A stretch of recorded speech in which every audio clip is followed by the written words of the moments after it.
Good evening to all of you. Good evening, Dr. Saab. Good evening जी। ਹਾਂਜੀ, welcome back to the Herbal Earth. ਤੇ ਅੱਜ ਸਾਡੇ ਨਾਲ ਡਾਕਟਰ ਜੇ.ਐਸ. ਵਿਰਕ ਜੀ MBBS FAMS FCGP PGDGM Phagwara ਤੋਂ ਜੁੜੇ ਹਨ ਤੇ ਹਰ ਵਾਰ ਦੀ ਤਰ੍ਹਾਂ ਅੱਜ ਆਪਾਂ ਫੇਰ ਇੱਕ ਟੌਪਿਕ ਲੈ ਕੇ ਆਏ ਆ, ਵਟ ਇਜ਼ ਹਾਈਪੋਥਾਇਰੋਇਡਿਜ਼ਮ। ਹਾਈਪੋਥਾਇਰੋਇਡਿਜ਼ਮ ਕੀ ਹੁੰਦਾ ਆ? ਤੇ ਜਿਵੇਂ ਕਿ ਤੁਹਾਨੂੰ ਸਾਰਿਆਂ ਨੂੰ ਪਤਾ ਕਿ ਬਲੱਡ ਦੇ ਵਿੱਚ TSH ਲੈਵਲ ਦੇ ਵਧਣ ਕਾਰਨ ਤੇ ਜਿਹੜੇ ਸਾਡੇ ਥਾਇਰੋਇਡ ਗਲੈਂਡਸ ਆ ਉਹ ਪ੍ਰੋਪਰ ਤਰੀਕੇ ਨਾਲ ਹਾਰਮੋਨ ਪ੍ਰੋਡਿਊਸ ਨਹੀਂ ਕਰ ਪਾਉਂਦੇ ਤੇ ਉਹਦੇ ਤਰੀਕੇ ਨਾਲ ਆਪਾਂ ਕਹਿ ਸਕਦੇ ਹਾਂ ਕਿ ਹਾਈਪੋਥਾਇਰੋਇਡਿਜ਼ਮ ਹੋ ਜਾਂਦਾ ਆ। ਡਾਕਟਰ ਸਾਹਿਬ ਇਹਦੇ ਤੇ ਪ੍ਰੋਪਰ ਸਾਨੂੰ ਇਨਫੋਰਮੇਸ਼ਨ ਦਊਗੇ, ਕਿਹੜੀਆਂ ਚੀਜ਼ਾਂ ਅਵੋਇਡ ਕਰਨੀਆਂ, ਕਿਹੜੇ ਫੂਡ ਅਵੋਇਡ ਕਰਨੇ ਆ, ਕਿਹੜਾ ਲਾਈਫ ਸਟਾਈਲ ਵਰਤਣਾ, ਪਰ ਕਿਹੜੀ ਵਜ੍ਹਾ ਨਾਲ ਇਹ ਹੁੰਦੇ, ਕੀ ਲੱਛਣ ਹੁੰਦੇ ਤੇ ਕਦੋਂ ਤੱਕ ਇਹ ਜਿਹੜਾ ਥਾਇਰੋਇਡਿਜ਼ਮ ਹੈ ਇਹ ਸਹੀ ਹੋ ਸਕਦਾ ਹੈ। ਤੇ ਵੈਲਕਮ ਡਾਕਟਰ ਸਾਹਿਬ। शुक्रिया चेतना जी। मेरे बहुत ही प्यारे भैनों ते भरावो, अज असी एक बहुत ही इंपॉर्टेंट टॉपिक हाइपोथायराइडिज्म बारे गलबात करने जा रहे हैं। हाइपोथायराइडिज्म मैं तुहानू दस दवां कि साडे शरीर दे विच एक ग्लैंड थायराइड हुंदी आ, जिहदे जिहड़े कम हन अगर वो घट जाते आ तो उन्होंने असी हाइपोथायराइडिज्म कहने आ।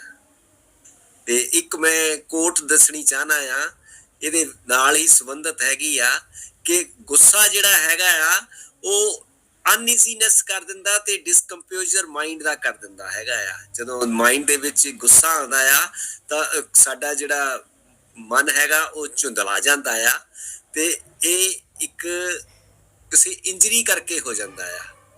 ਤੇ ਇਹਦਾ ਜਿਹੜਾ ਪਰਪਸ ਹੈਗਾ ਆ ਉਹ ਦੂਜੇ ਲਈ ਅਸੀਂ ਬਦਲਾ ਲੈਣ ਦੀ ਭਾਵਨਾ ਮਨ ਦੇ ਵਿੱਚ ਆ ਜਾਂਦੀ ਹੈਗੀ ਆ। ਇਸ ਤਰ੍ਹਾਂ ਦੀ ਇੱਕ ਗੱਲ ਹੈਗੀ ਆ ਜਿਹੜੀ ਹਾਈਪੋਥਾਇਰੋਇਡਿਜ਼ਮ ਨਾਲ ਰਿਲੇਟਡ ਹੈਗੀ ਆ। ਜੌਨ ਲੌਕੀ ਨੇ ਇਹ ਗੱਲ ਕਹੀ ਆ। ਤੇ ਆਪਾਂ ਜੇ ਹਾਈਪੋਥਾਇਰੋਇਡਿਜ਼ਮ ਦੀ ਸਟੈਟਿਸਟਿਕ ਦੀ ਗੱਲ ਕਰੀਏ ਕਿ ਕਿੰਨੀ ਕਿ ਇਹ ਪ੍ਰਚਲਿਤ ਹੈਗੀ ਆ ਕਿ ਤਕਰੀਬਨ 100 ਦੇ ਵਿੱਚੋਂ 5 ਅਮਰੀਕਨ ਜਿਹੜੇ ਹੈਗੇ ਆ 12 ਸਾਲ ਤੋਂ ਉੱਪਰ ਦੇ ਜਾਂ ਉਹਨਾਂ ਨੂੰ ਇਹ ਹਾਈਪੋਥਾਇਰੋਇਡਿਜ਼ਮ ਹੈਗੀ ਆ। ਇਹਦਾ ਮਤਲਬ 5% ਜਿਹੜੇ ਹੈਗੇ ਆ ਉਹ ਇਹ ਤੋਂ ਸਫਰ ਕਰਦੇ ਹੈਗੇ ਆ। ਤੇ ਭਾਵੇਂ ਕਿ ਬਹੁਤੇ ਕੇਸ ਜਿਹੜੇ ਆ ਉਹ ਮਾਈਲਡ ਹੁੰਦੇ ਆ ਪਰ ਕਈ ਬਹੁਤੇ ਸਿੰਪਟਮਸ ਨਾਲ ਪੇਸ਼ ਹੁੰਦੇ ਹੈਗੇ ਆ। ਜਿਹੜਾ ਸਭ ਤੋਂ ਵੱਧ ਕਾਮਨ ਕਾਜ਼ ਜਿਹੜਾ ਇਹਦਾ ਹਾਈਪੋਥਾਇਰੋਇਡਿਜ਼ਮ ਦਾ ਹੈ ਉਹ ਆਟੋ ਇਮਿਊਨ ਡਿਸਆਰਡਰ ਹੈਗਾ। ਆਟੋ ਇਮਿਊਨ ਬਾਰੇ ਆਪਾਂ ਪਹਿਲਾਂ ਵੀ ਗੱਲ ਕਰ ਚੁੱਕੇ ਹਾਂ ਕਿ ਆਟੋ ਇਮਿਊਨ ਬਿਮਾਰੀ ਕੀ ਹੁੰਦੀ ਹੈਗੀ ਆ।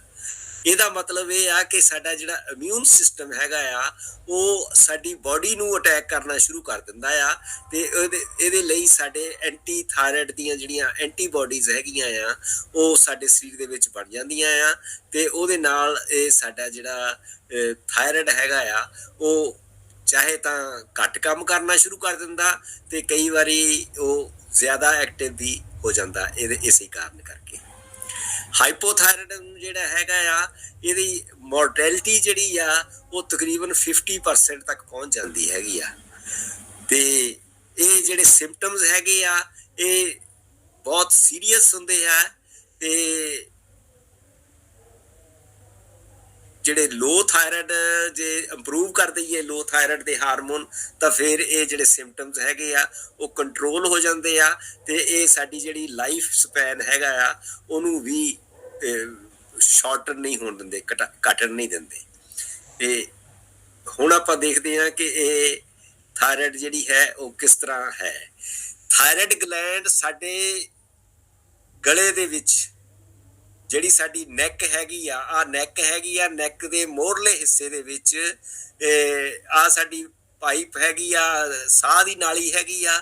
ਸਾਹ ਦੀ ਨਾਲੀ ਤੋਂ ਉੱਪਰ ਹੈਗਾ ਐਡਮਸ ਐਪਲ ਜਿਹਨੂੰ ਅਸੀਂ ਘੰਡੀ ਕਹਿੰਦੇ ਹੈਗੇ ਆ।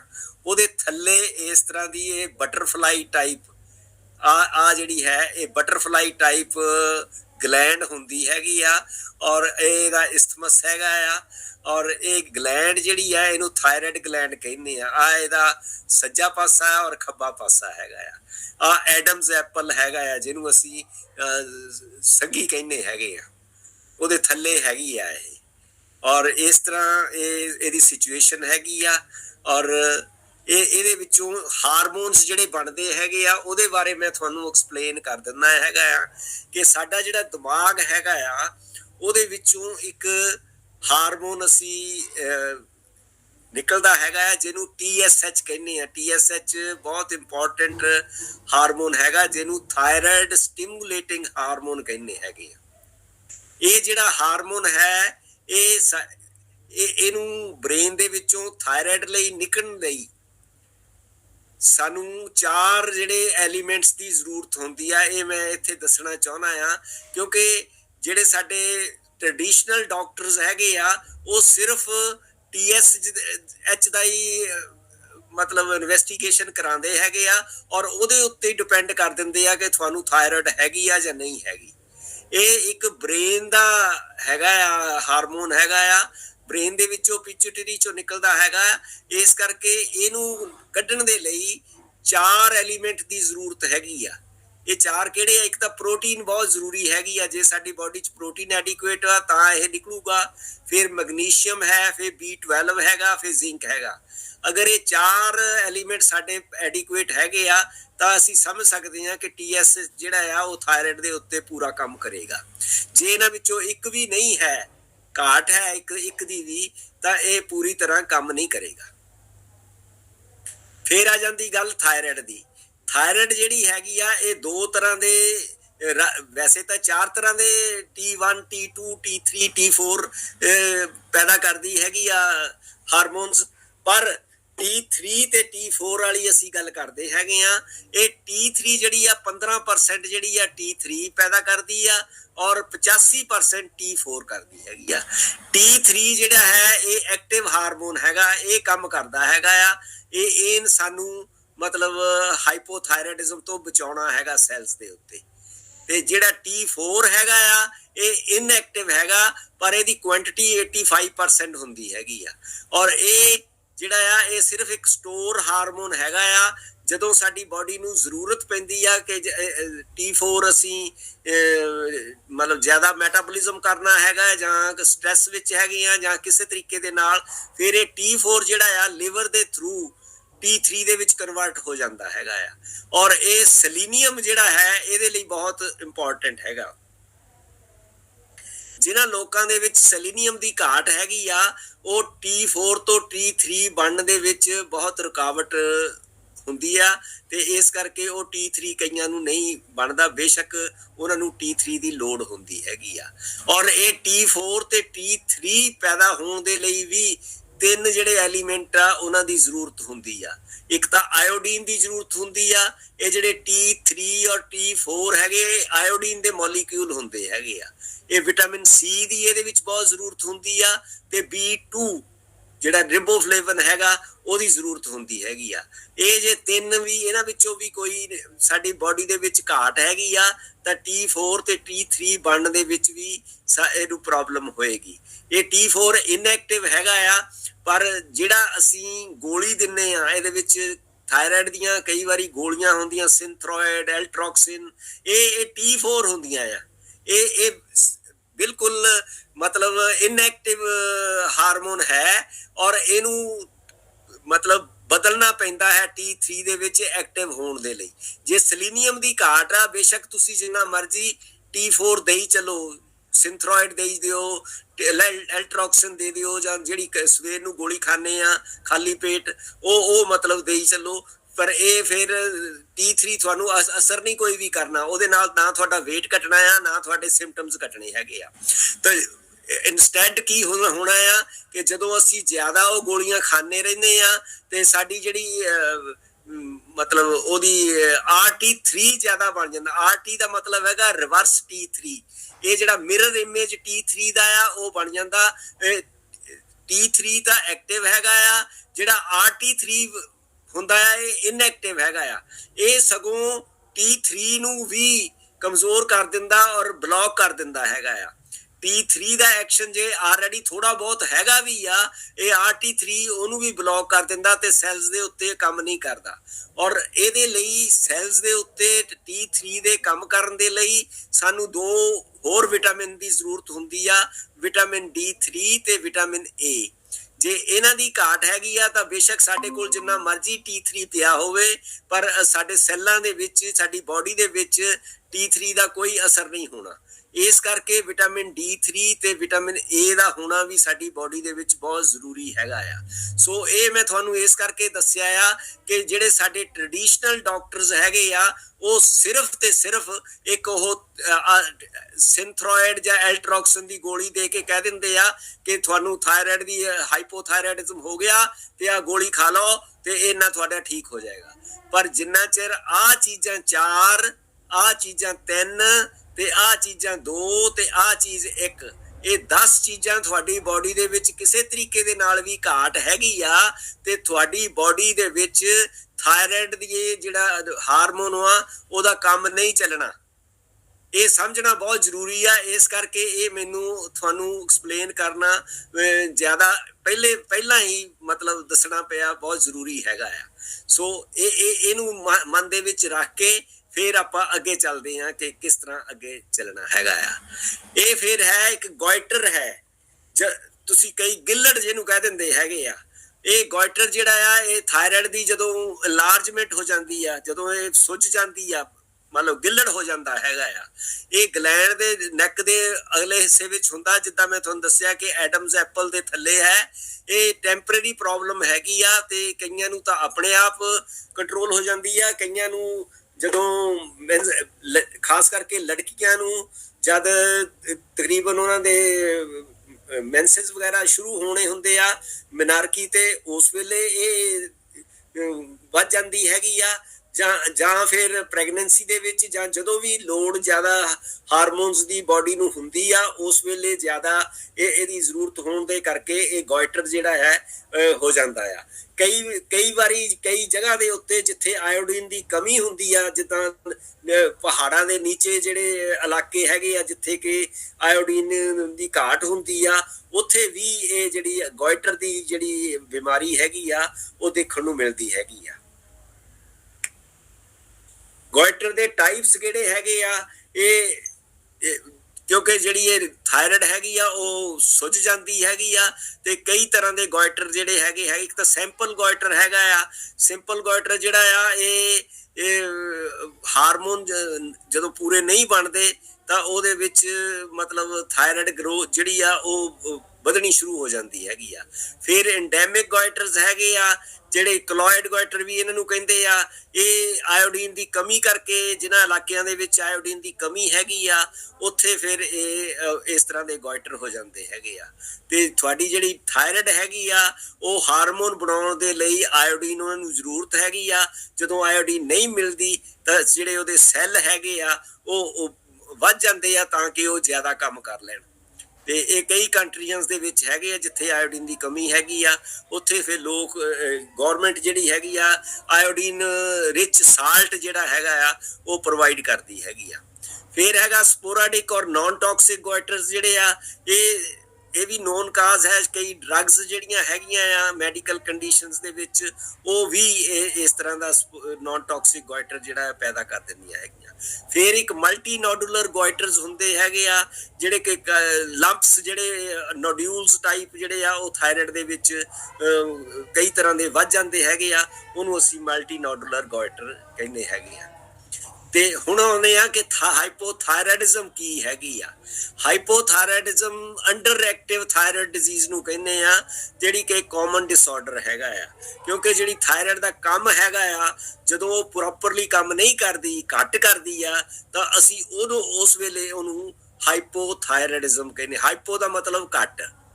ਜਿਹੜਾ ਹਾਈਪੋਥਾਇਰਾਇਡਿਜ਼ਮ ਹੈਗਾ ਆ, ਉਹਦੇ ਵਿੱਚ ਥਾਇਰਾਇਡ ਗਲੈਂਡ ਜਿਹੜੇ ਆ ਪੂਰੇ ਹਾਰਮੋਨ, ਥਾਇਰਾਇਡ ਦੇ ਹਾਰਮੋਨ ਜਿਹੜੇ ਆ ਉਹ ਪੂਰੇ ਨਹੀਂ ਬਣਾਉਂਦੇ। ਔਰ ਜਦੋਂ ਉਹ ਥਾਇਰਾਇਡ ਦੇ ਹਾਰਮੋਨ ਕਿਹੜੇ ਕਿਹੜੇ ਮੈਂ ਦੱਸੇ ਆ, ਜਿਹੜੇ ਕਿ T3 ਤੇ T4 ਆ, ਜਦੋਂ ਉਹ ਪੂਰੀ ਤਰ੍ਹਾਂ ਬਣਦੇ ਨਹੀਂ ਹੈ ਤਾਂ ਉਹਦੇ ਲਈ ਫੀਡਬੈਕ ਸਿਸਟਮ ਇੱਕ ਹੈਗਾ ਆ, ਉਹ ਦਿਮਾਗ ਨੂੰ ਪਤਾ ਲੱਗਦਾ ਆ ਕਿ ਪਿਚੂਟਰੀ ਬਾਡੀ ਜਿਹੜੀ ਹੈਗੀ ਆ, ਪਿਚੂਟਰੀ ਗਲੈਂਡ ਹੈਗੀ ਆ, ਉਹਦੇ ਵਿੱਚੋਂ ਫਿਰ TSH ਜਿਹੜਾ ਹੈਗਾ ਆ ਉਹ ਜ਼ਿਆਦਾ ਨਿਕਲਦਾ ਹੈਗਾ ਆ, ਉਹਦਾ ਰਿਸਪੌਂਸ ਹੈਗਾ। ਜਦੋਂ T3 T4 ਘਟ ਜਾਂਦੇ ਆ ਤਾਂ TSH ਜਿਹੜਾ ਹੈਗਾ ਆ ਉਹਦੇ ਰਿਸਪੌਂਸ ਦੇ ਅਗੇਂਸਟ ਜ਼ਿਆਦਾ ਪੈਦਾ ਹੁੰਦਾ ਆ, ਤਾਂ ਕਿ ਜਿਹੜੇ ਉਹ ਥਾਇਰਾਇਡ ਗਲੈਂਡ ਨੂੰ ਸਟਿਮੂਲੇਟ ਜ਼ਿਆਦਾ ਕਰੇ ਤੇ ਜ਼ਿਆਦਾ ਜਿਹੜੇ ਹਾਰਮੋਨ ਆ ਉਹ ਪ੍ਰੋਡਿਊਸ ਕਰੇ। ਤੇ ਥਾਇਰਾਇਡ ਗਲੈਂਡ ਜਿਹੜੀ ਹੈਗੀ ਆ ਇਹ ਨੈਕ ਦੇ ਅਗਲੇ ਪਾਸੇ, ਜਿਸ ਤਰ੍ਹਾਂ ਮੈਂ ਤੁਹਾਨੂੰ ਦੱਸਿਆ ਦਿਖਾਇਆ ਹੈ, ਇਹ ਉੱਥੇ ਪ੍ਰੈਜ਼ੈਂਟ ਹੁੰਦੀ ਹੈਗੀ ਆ।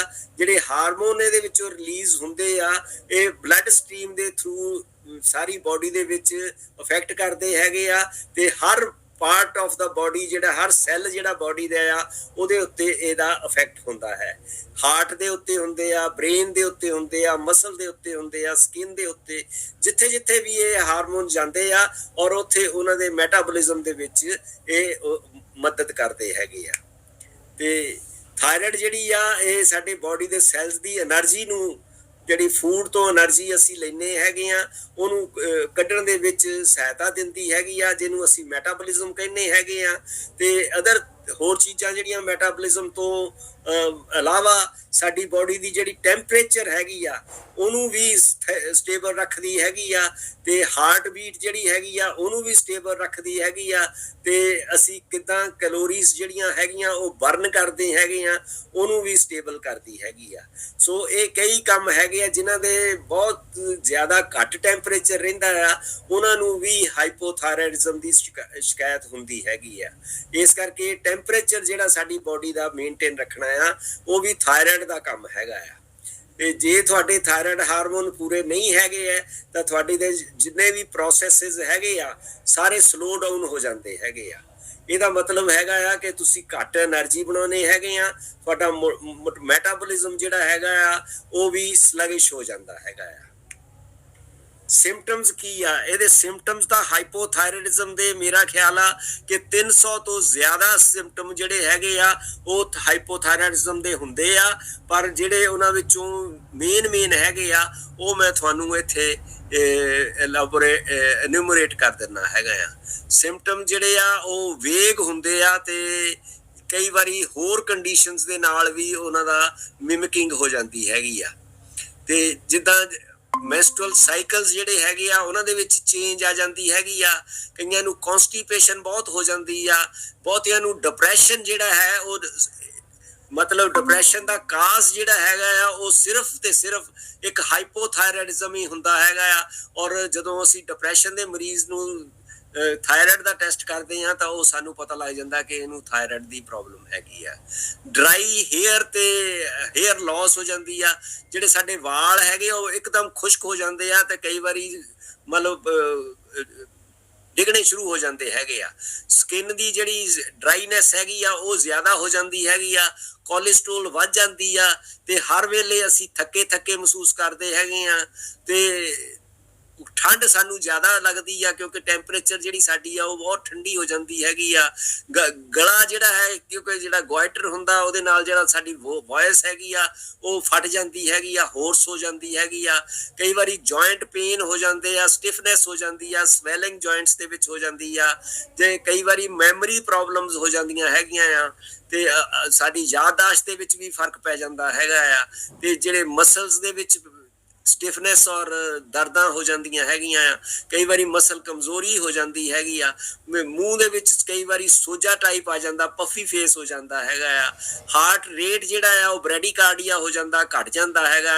ਨਾਰਮਲੀ ਜਿਹੜਾ 72 ਹੁੰਦਾ ਆ ਉਹ ਤਕਰੀਬਨ 60 ਤੇ ਜਾਂ ਲੈਸ ਦੈਨ 60 ਵੀ ਆ ਜਾਂਦਾ ਹੈਗਾ ਆ। ਸਵੈਲਿੰਗ ਜਿਹੜੀ ਹੈ ਥਾਇਰਾਇਡ ਦੀ, ਗੋਇਟਰ ਟਾਈਪ, ਜਿਸ ਤਰ੍ਹਾਂ ਮੈਂ ਤੁਹਾਨੂੰ ਦੱਸਿਆ ਹੈ ਕਿ ਸੁੱਜ ਜਾਂਦਾ ਗਲੇ ਦੇ ਅੱਗੇ, ਗਿੱਲ ਟਾਈਪ ਹੋ ਜਾਂਦਾ ਹੈਗਾ ਆ। ਤੇ ਕਈਆਂ ਨੂੰ weight gain ਹੋ ਜਾਂਦਾ ਆ ਜਿਹੜਾ ਕਿ ਕਿਸੇ ਵੀ ਤਰੀਕੇ ਦੇ ਨਾਲ ਘਟਦਾ ਨਹੀਂ ਹੈ, ਤਾਂ ਕਈਆਂ ਨੂੰ weight lose ਕਰਨ ਦੇ ਵਿੱਚ ਵੀ ਪ੍ਰੋਬਲਮ ਹੋ ਜਾਂਦੀ ਹੈਗੀ ਆ ਇਸ ਥਾਇਰਾਇਡ ਦੇ ਕਰਕੇ। ਤੇ ਕਾਰਪਲ ਟਨਲ ਸਿੰਡਰੋਮ ਜਿਹੜਾ ਕਿ ਸਾਡੇ ਹੱਥ ਦੀ ਇਹ ਇੱਕ ਬਿਮਾਰੀ ਹੈਗੀ ਆ ਉਹ ਵੀ ਹੋ ਜਾਂਦਾ ਹੈਗਾ ਆ। ਸੋ ਇਹ ਸਿੰਪਟਮ ਸੀਗੇ ਕਾਜ਼ ਆਫ ਹਾਈਪੋਥਾਇਰਾਇਡਿਜ਼ਮ, ਜਿਸ ਤਰ੍ਹਾਂ ਮੈਂ ਤੁਹਾਨੂੰ ਦੱਸਿਆ ਹੈ ਕਿ ਸਭ ਤੋਂ ਵੱਡਾ ਕਾਰਨ ਜਿਹੜਾ ਹੈਗਾ ਆ ਉਹ ਹਾਸ਼ੀਮੋਟੋ ਥਾਇਰਾਇਡਾਈਟਿਸ ਹੈਗੀ ਆ, ਜਿਹੜੀ ਕਿ ਇੱਕ ਆਟੋ ਇਮਿਊਨ ਡਿਜ਼ੀਜ਼ ਹੈਗੀ ਆ। ਉਹਦੇ ਨਾਲ ਜਿਹੜੀ ਸਾਡੀ ਥਾਇਰਾਇਡ ਗਲੈਂਡ ਹੈ ਉਹਦੇ ਵਿੱਚ ਸੋਜ ਆ ਜਾਂਦੀ ਹੈਗੀ ਆ, ਤੇ ਹਾਸ਼ੀਮੋਟੋ ਦੇ ਵਿੱਚ ਜਿਹੜੀਆਂ ਐਂਟੀਬਾਡੀਜ਼ ਹੈਗੀਆਂ ਆ ਉਹ ਮਤਲਬ ਥਾਇਰਾਇਡ ਗਲੈਂਡ ਦੇ ਅਗੇਂਸਟ ਐਂਟੀਬਾਡੀਜ਼ ਬਣ ਜਾਂਦੀਆਂ ਤੇ ਉਹਨੂੰ ਫਿਰ ਸੋਜ ਪੈਦਾ ਕਰ ਦਿੰਦੀਆਂ ਹੈਗੀਆਂ ਆ। ਤੇ ਥਾਇਰਾਇਡਾਈਟਿਸ ਜਿਹੜੀ ਹੈਗੀ ਆ ਉਹ ਕਈ ਵਾਰੀ ਵਾਇਰਲ ਇਨਫੈਕਸ਼ਨ ਕਰਕੇ ਵੀ ਹੋ ਜਾਂਦੀ ਹੈਗੀ ਆ। ਕਾਜ਼ ਕਿਹੜੇ ਕਿਹੜੇ ਹੈਗੇ ਆ ਹਾਈਪੋਥਾਇਰਾਇਡਿਜ਼ਮ ਦੇ? ਹੋਰ ਵੀ ਕਈ ਕਾਜ਼ ਹੈਗੇ ਆ ਜਿਹੜੇ ਕਿ ਕਈ ਵਾਰੀ ਜਦੋਂ ਗਲੇ ਦਾ ਕੋਈ ਕੈਂਸਰ ਹੁੰਦਾ ਤਾਂ ਉਹਨੂੰ ਅਸੀਂ ਰੇਡੀਏਸ਼ਨ ਜਿਹੜੀ ਆ ਮਤਲਬ ਰੇਡੀਏਸ਼ਨ ਕਰਦੇ ਹੈਗੇ ਆ, ਤਾਂ ਉਹਦੇ ਨਾਲ ਇਹ ਹਾਈਪੋਥਾਇਰਾਇਡਿਜ਼ਮ ਹੋ ਜਾਂਦੀ ਆ। ਕਈ ਵਾਰੀ ਰੇਡੀਓ ਐਕਟਿਵ ਆਇਓਡੀਨ ਜਿਹੜੀ ਟ੍ਰੀਟਮੈਂਟ ਕਰਦੇ ਹੈਗੇ ਆ ਉਹਦੇ ਨਾਲ ਵੀ ਇਹ ਹੋ ਜਾਂਦੀ ਆ। ਕਈ ਮੈਡੀਕੇਸ਼ਨਸ ਹੈਗੀਆਂ ਆ ਜਿਹੜੀਆਂ ਕਿ ਸਾਈਕੈਟ੍ਰਿਕ ਤੇ ਹਾਰਟ ਦੀ ਪ੍ਰੋਬਲਮ ਦੀਆਂ ਹੈਗੀਆਂ ਆ, ਜਿੱਦਾਂ ਐਮੀਓਡਾਇਰੋਨ ਹੈਗੀ ਆ, ਜਾਂ ਇੰਟਰਫੇਰੋਨ ਅਲਫਾ ਹੈ, ਜਾਂ ਇੰਟਰਲਿਊਕਿਨ 2 ਹੈਗੀਆਂ। ਇਹ ਕਈ ਤਰ੍ਹਾਂ ਦੀਆਂ ਦਵਾਈਆਂ ਹੈਗੀਆਂ ਜਿਹੜੀਆਂ ਕਿ ਹਾਈਪੋਥਾਇਰਾਇਡਿਜ਼ਮ ਕਰ ਦਿੰਦੀਆਂ। ਫਿਰ ਜਿਨ੍ਹਾਂ ਦੀ ਥਾਇਰਾਇਡ ਦੀ ਸਰਜਰੀ ਹੋ ਜਾਂਦੀ ਹੈਗੀ ਆ, ਰਿਮੂਵ ਕੀਤੀ ਹੁੰਦੀ ਆ, ਉਹਨਾਂ ਨੂੰ ਵੀ ਹਾਈਪੋਥਾਇਰਾਇਡਿਜ਼ਮ ਹੁੰਦੀ ਆ। ਜਾਂ ਜਿਨ੍ਹਾਂ ਦੇ ਆਇਓਡੀਨ ਜਿਹੜੀ ਹੈਗੀ ਸਾਲਟ ਦੇ ਵਿੱਚ ਬਹੁਤ ਘੱਟ ਹੈਗੀ ਆ, ਆਇਓਡੀਨ ਦੀ ਕਮੀ ਹੁੰਦੀ ਆ, ਉਹਦੇ ਨਾਲ ਵੀ ਇਹ ਮਤਲਬ ਹਾਈਪੋਥਾਇਰਾਇਡਿਜ਼ਮ ਹੋ ਜਾਂਦੀ ਹੈਗੀ ਆ। ਆਇਓਡਾਈਜ਼ਡ ਟੇਬਲ ਸਾਲਟ ਜਿਹੜਾ ਆ ਉਹ ਆਇਓਡੀਨ ਦੇ ਯੂਜ਼ ਕਰਦੇ ਹੈਗੇ ਆ। ਜਿਹੜੇ ਅਦਰ ਫੂਡ ਸੋਰਸਿਸ ਆਇਓਡੀਨ ਦੇ ਹੈਗੇ ਆ ਉਹ ਸ਼ੈਲ ਫਿਸ਼ ਹੈਗੀ ਆ, ਸਾਲਟ ਵਾਟਰ ਫਿਸ਼ ਹੈਗੀ ਆ, ਐਗਜ਼ ਹੈਗੇ ਆ, ਡੇਰੀ ਪ੍ਰੋਡਕਟਸ ਹੈਗੇ ਆ, ਤੇ ਸੀ ਵੀਡਸ ਦੇ ਵਿੱਚ ਜ਼ਿਆਦਾ ਹੁੰਦੀ ਆ ਆਇਓਡੀਨ। ਆਇਓਡੀਨ ਡੈਫੀਸ਼ੀਐਂਸੀ US ਦੇ ਵਿੱਚ ਬਹੁਤ ਘੱਟ ਹੈਗੀ ਆ। ਪ੍ਰੈਗਨੈਂਸੀ ਦੇ ਵਿੱਚ ਜਿਸ ਤਰ੍ਹਾਂ ਮੈਂ ਤੁਹਾਨੂੰ ਦੱਸਿਆ ਹੈ ਕਿ ਕਈ ਵਾਰੀ ਲੋਡ ਜਿਹੜੀ ਆ ਵੱਧ ਜਾਂਦੀ ਹੈਗੀ ਆ, ਉਸ ਵੇਲੇ ਫਿਰ ਹਾਈਪੋਥਾਇਰਾਇਡਿਜ਼ਮ ਹੋ ਜਾਂਦੀ ਹੈਗੀ ਆ। ਤੇ ਜਿਹੜੀ ਐਟ ਬਰਥ ਦੇ ਵਿੱਚ ਤੇ ਕਈ ਬੇਬੀਜ਼ ਨੂੰ ਜਿਹੜੀ ਹੈਗੀ ਆ ਉਹ ਬੋਰਨ ਥਾਇਰਾਇਡ ਗਲੈਂਡ ਦੇ ਨਾਲ ਡਿਵੈਲਪ ਕਰਦੇ ਹੈਗੇ ਆ। ਕਈਆਂ ਨੂੰ ਪਿਚਟਰੀ ਗਲੈਂਡ ਦਾ ਜਿਹੜਾ ਡੈਮੇਜ ਡਿਸਆਰਡਰ ਹੈਗਾ ਆ ਉਹਦੇ ਕਰਕੇ ਵੀ ਇਹ ਹੋ ਜਾਂਦੀ ਹੈਗੀ ਆ। ਤੇ ਹਾਈਪੋਥੈਲਮਸ ਜਿਹੜਾ ਬ੍ਰੇਨ ਦਾ ਹਿੱਸਾ ਹੈਗਾ ਆ ਉਹਦੇ ਕਰਕੇ ਵੀ ਮਤਲਬ ਥਾਇਰਾਇਡ ਰਿਲੀਜ਼ਿੰਗ ਹਾਰਮੋਨ ਜਿਹੜਾ ਹੈਗਾ ਆ ਉਹ ਨਹੀਂ ਨਿਕਲਦਾ ਉੱਥੋਂ, ਤੇ ਤਾਂ ਕਿ ਪਿਚੂਟਰੀ ਗਲੈਂਡ ਦੇ ਵਿੱਚੋਂ TSH ਨਹੀਂ ਨਿਕਲਦਾ, ਇਸ ਕਰਕੇ ਵੀ ਥਾਇਰਾਇਡ ਹਾਈਪੋਥਾਇਰਾਇਡਿਜ਼ਮ ਹੁੰਦੀ ਹੈਗੀ ਆ। ਪ੍ਰਾਇਮਰੀ ਹਾਈਪੋਥਾਇਰਾਇਡਿਜ਼ਮ ਜਿਹੜੀ ਹੈਗੀ ਆ ਉਹਦਾ ਕਾਰਨ ਜਿਹੜਾ ਹੈ ਥਾਇਰਾਇਡ ਗਲੈਂਡ ਇਟਸੈਲਫ ਹੈਗੀ ਆ।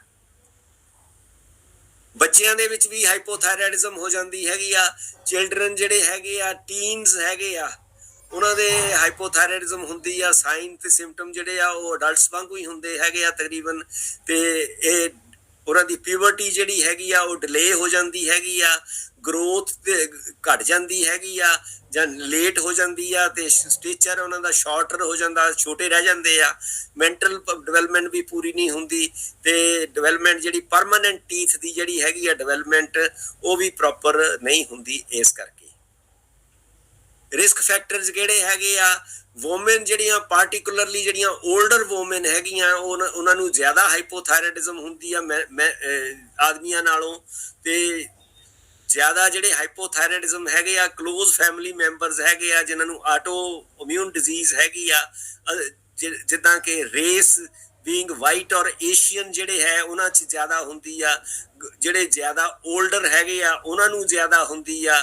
ਪ੍ਰੀਮੈਚੁਰਲੀ ਗਰੇਇੰਗ ਹੇਅਰ ਜਿਨ੍ਹਾਂ ਦੇ ਵਾਲ ਚਿੱਟੇ ਜਲਦੀ ਹੋ ਜਾਂਦੇ ਆ ਉਹਨਾਂ ਨੂੰ ਇਹ ਹੋ ਜਾਂਦੀ ਆ। ਆਟੋ ਇਮਿਊਨ ਡਿਸਆਰਡਰ ਜਿਹੜਾ ਹੈਗਾ ਆ ਕਈਆਂ ਨੂੰ, ਜਿੱਦਾਂ ਟਾਈਪ 1 ਡਾਇਬਟੀਜ਼ ਹੈਗੀ ਆ, ਮਲਟੀਪਲ ਸਕਲੇਰੋਸਿਸ ਦੇ ਪੇਸ਼ੈਂਟਸ ਹੈਗੇ ਆ, ਰੋਮੇਟੋਇਡ ਆਰਥਰਾਈਟਿਸ ਦੇ ਹੈਗੇ ਆ, ਸੀਲੀਅਕ ਡਿਜ਼ੀਜ਼ ਦੇ ਹੈਗੇ ਆ, ਐਡੀਸਨ ਡਿਜ਼ੀਜ਼ ਦੇ ਹੈਗੇ ਆ, ਪਰਨੀਸ਼ੀਅਸ ਅਨੀਮੀਆ ਦੇ ਹੈਗੇ ਆ, ਜਾਂ ਜਿਨ੍ਹਾਂ ਨੂੰ ਵਿਟਲਾਈਗੋ ਹੈਗੀ ਆ ਜਿਹੜੀ ਚਮੜੀ ਦਾ ਰੋਗ ਹੈਗਾ ਆ। ਇਹ ਸਾਰੀਆਂ ਆਟੋ ਇਮਿਊਨ ਡਿਜ਼ੀਜ਼ ਜਿਨ੍ਹਾਂ ਨੂੰ ਦੂਜੀਆਂ ਆਟੋਇਮਿਊਨ ਡਿਜ਼ੀਜ਼ ਹੈਗੀਆਂ ਉਹਨਾਂ ਨੂੰ ਇਹ ਹਾਸ਼ੀਮੋਟੋ ਜਿਹੜੀ ਹੈਗੀ ਆ ਥਾਇਰਾਇਡ ਦੀ ਵੀ ਪ੍ਰੋਬਲਮ ਹੋ ਜਾਂਦੀ ਹੈਗੀ ਆ। ਕਈਆਂ ਨੂੰ ਬਾਈਪੋਲਰ ਡਿਸਆਰਡਰਸ ਹੁੰਦੇ ਆ, ਕਈਆਂ ਨੂੰ ਡਾਊਨ ਸਿੰਡਰੋਮ ਹੋ ਜਾਂਦਾ ਜਾਂ ਟਰਨਰ ਸਿੰਡਰੋਮ ਜਿਹੜੇ ਕਿ sex related sex jean related ਬਿਮਾਰੀਆਂ ਹੈਗੀਆਂ ਉਹਨਾਂ ਨੂੰ ਵੀ ਇਹ ਪ੍ਰੋਬਲਮ ਹੋ ਜਾਂਦੀ ਹੈਗੀ ਆ। ਕੰਪਲੀਕੇਸ਼ਨ ਜਿਹੜੀਆਂ ਹਾਈਪੋਥਾਇਰਾਇਡਿਜ਼ਮ ਦੀਆਂ ਉਹ ਕਿਹੜੀਆਂ ਹੈਗੀਆਂ ਆ ਜੇ ਅਨਟ੍ਰੀਟ ਕੀਤੀ ਹੋਈ, ਜਿਨ੍ਹਾਂ ਨੂੰ ਟ੍ਰੀਟ ਨਹੀਂ ਕਰਦੇ ਅਸੀਂ ਹਾਈਪੋਥਾਇਰਾਇਡਿਜ਼ਮ ਨੂੰ, ਉਹਦੇ ਵਿੱਚ ਇੱਕ ਤਾਂ ਬੈਲੈਂਸ ਪ੍ਰੋਬਲਮਸ ਹੋ ਜਾਂਦੀਆਂ ਹੈਗੀਆਂ ਆ ਤੇ ਬੈਲੈਂਸ ਪ੍ਰੋਬਲਮ ਕਰਕੇ ਹਾਰਮੋਨ ਲੈਵਲ ਜਿਹੜੇ ਆ ਉਹ ਘਟ ਜਾਂਦੇ ਹੈਗੇ ਆ ਤੇ ਜਿਹੜੀਆਂ 올ਡਰ ਵੂਮਨ ਹੈਗੀਆਂ ਆ ਉਹਨਾਂ ਦੇ ਚਾਂਸਸ ਆਫ ਫ੍ਰੈਕਚਰ ਜ਼ਿਆਦਾ ਹੋ ਜਾਂਦੇ ਹੈਗੇ ਆ।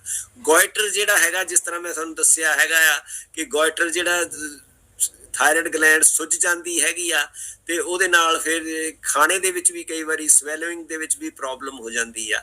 ਫਿਰ ਕਈਆਂ ਨੂੰ ਹਾਰਟ ਪ੍ਰੋਬਲਮਸ ਜਿਹੜੀਆਂ ਹਾਈਪੋਥਾਇਰਾਇਡਿਜ਼ਮ ਜਿਹੜੀਆਂ ਹੈਗੀਆਂ ਆ ਉਹਦੇ ਵਿੱਚ ਹਾਰਟ ਪ੍ਰੋਬਲਮ ਜਿਹੜੀ ਆ ਉਹ ਜ਼ਿਆਦਾ ਹੋ ਜਾਂਦੀ ਆ ਕਿਉਂਕਿ LDH ਤੇ ਬੈਡ ਕੋਲੇਸਟ੍ਰੋਲ ਜਿਹੜੀ ਆ ਉਹ ਵੱਧ ਜਾਂਦੀ ਹੈਗੀ ਆ। ਫਿਰ ਕਈਆਂ ਨੂੰ ਇਨਫਰਟੀਲਿਟੀ ਹੁੰਦੀ ਆ ਜਿਹੜੀ ਕਿ ਥਾਇਰਾਇਡ ਹਾਰਮੋਨ ਜਿਹੜੇ ਆ ਉਹ ਬੱਚਾ ਪੈਦਾ ਕਰਨ ਦੇ ਵਿੱਚ ਵੀ ਜਾਣੀ ਜਿਹੜਾ ਅੰਡਾ ਪੈਦਾ ਹੁੰਦਾ ਬੱਚੇ ਦਾ ਉਹ ਵੀ ਮਤਲਬ ਪੂਰੀ ਤਰ੍ਹਾਂ ਫਿਰ ਓਵੂਲੇਸ਼ਨ ਨਹੀਂ ਹੁੰਦੀ, ਇਸ ਕਰਕੇ ਇਨਫਰਟੀਲਿਟੀ ਦਾ ਵੀ ਪ੍ਰੋਬਲਮ ਹੋ ਜਾਂਦੀ ਹੈਗੀ ਆ। ਜੁਆਇੰਟ ਪੇਨਸ ਹੋ ਜਾਂਦੇ ਹੈਗੇ ਆ ਤੇ ਜੋੜਾਂ ਦੇ ਵਿੱਚ ਦਰਦਾਂ ਜਿਹੜੀਆਂ ਰਹਿਣ ਲੱਗ ਪੈਂਦੀਆਂ ਹੈਗੀਆਂ। ਮੈਂਟਲ ਹੈਲਥ ਇਸ਼ੂਜ਼ ਹੋ ਜਾਂਦੇ ਹੈਗੇ ਆ, ਉਹਦੇ ਵਿੱਚ ਬਹੁਤਿਆਂ ਨੂੰ ਡਿਪਰੈਸ਼ਨ ਦੀ, ਜਿਸ ਤਰ੍ਹਾਂ ਮੈਂ ਤੁਹਾਨੂੰ ਦੱਸਿਆ, ਮੈਮਰੀ ਦੀਆਂ ਪ੍ਰੋਬਲਮ ਹੋ ਜਾਂਦੀਆਂ, ਕੰਸੈਂਟਰੇਸ਼ਨ ਦੀਆਂ ਪ੍ਰੋਬਲਮ ਹੋ ਜਾਂਦੀਆਂ। ਇਹ ਸਾਰੀਆਂ ਚੀਜ਼ਾਂ ਜਿਹੜੀਆਂ ਆ ਇਹ ਹਾਈਪੋਥਾਇਰਾਇਡਿਜ਼ਮ ਦਾ ਮਤਲਬ ਕਾਰਨ ਬਣਦੀਆਂ ਹੈਗੀਆਂ ਆ। ਓਬੈਸਿਟੀ ਜਿਹੜੀ ਹੈਗੀ ਆ, ਕਿਉਂਕਿ ਜਿੱਦਾਂ ਕਿ weight gain ਹੋ ਜਾਂਦਾ ਔਰ weight reduce ਨਹੀਂ ਹੁੰਦਾ, ਇਹ ਵੀ ਇੱਕ ਹਾਈਪੋਥਾਇਰਾਇਡਿਜ਼ਮ ਦਾ ਕੰਪਲੀਕੇਸ਼ਨ ਹੈਗੀ ਆ। ਪੈਰੀਫਰਲ ਨਿਊਰੋਪੈਥੀ ਬਹੁਤ ਸਾਰੇ ਲੋਕਾਂ ਨੂੰ ਦੇਖਣ ਚ ਆਇਆ ਕਿ ਪੈਰੀਫਰਲ ਨਿਊਰੋਪੈਥੀ ਜਿਹੜੀ ਆ ਉਹ ਹਾਈਪੋਥਾਇਰਾਇਡਿਜ਼ਮ ਦੇ ਕਰਕੇ ਹੀ ਹੋ ਜਾਂਦੀ ਆ ਕਿਉਂਕਿ ਜਿਹੜੇ ਨਰਵਸ ਦਾ ਮੈਟਾਬੋਲਿਜ਼ਮ ਹੈਗਾ ਆ ਉਹ ਪ੍ਰੋਪਰ ਨਹੀਂ ਹੁੰਦਾ। ਥਾਇਰਾਇਡ ਪ੍ਰੋਬਲਮ ਜਿਹੜੀਆਂ ਪ੍ਰੈਗਨੈਂਟ ਵੂਮਨ ਦੇ ਵਿੱਚ ਹੈਗੀਆਂ ਉਹ ਬੇਬੀ ਲਈ ਬਹੁਤ ਘਾਤਕ ਹੁੰਦੀਆਂ ਹੈਗੀਆਂ ਆ ਤੇ ਪਹਿਲੇ 3 ਮਹੀਨਿਆਂ ਦੇ ਵਿੱਚ ਪ੍ਰੈਗਨੈਂਸੀ ਦੇ ਵਿੱਚ ਜਿਹੜਾ ਥਾਇਰਾਇਡ ਹਾਰਮੋਨ ਬੱਚਾ ਜਿਹੜਾ ਮਦਰ ਕੋਲੋਂ ਲੈਂਦਾ ਹੈਗਾ ਆ ਤੇ ਜੇ ਮਦਰ ਹੀ ਹਾਈਪੋਥਾਇਰਾਇਡਿਜ਼ਮ ਹੈਗੀ ਆ ਤਾਂ ਬੇਬੀ ਦਾ ਜਿਹੜਾ ਹਾਰਮੋਨ ਆ ਉਹ ਵੀ ਘਟ ਜਾਂਦਾ ਹੈਗਾ ਆ ਤੇ ਉਹਨਾਂ ਦੀ ਮੈਂਟਲ ਡਿਵੈਲਪਮੈਂਟ ਜਿਹੜੀ ਹੈ, ਬ੍ਰੇਨ ਦੀ ਡਿਵੈਲਪਮੈਂਟ ਹੈਗੀ ਆ, ਉਹ ਬੱਚੇ ਦੀ ਨਹੀਂ ਪ੍ਰੋਪਰ ਹੁੰਦੀ।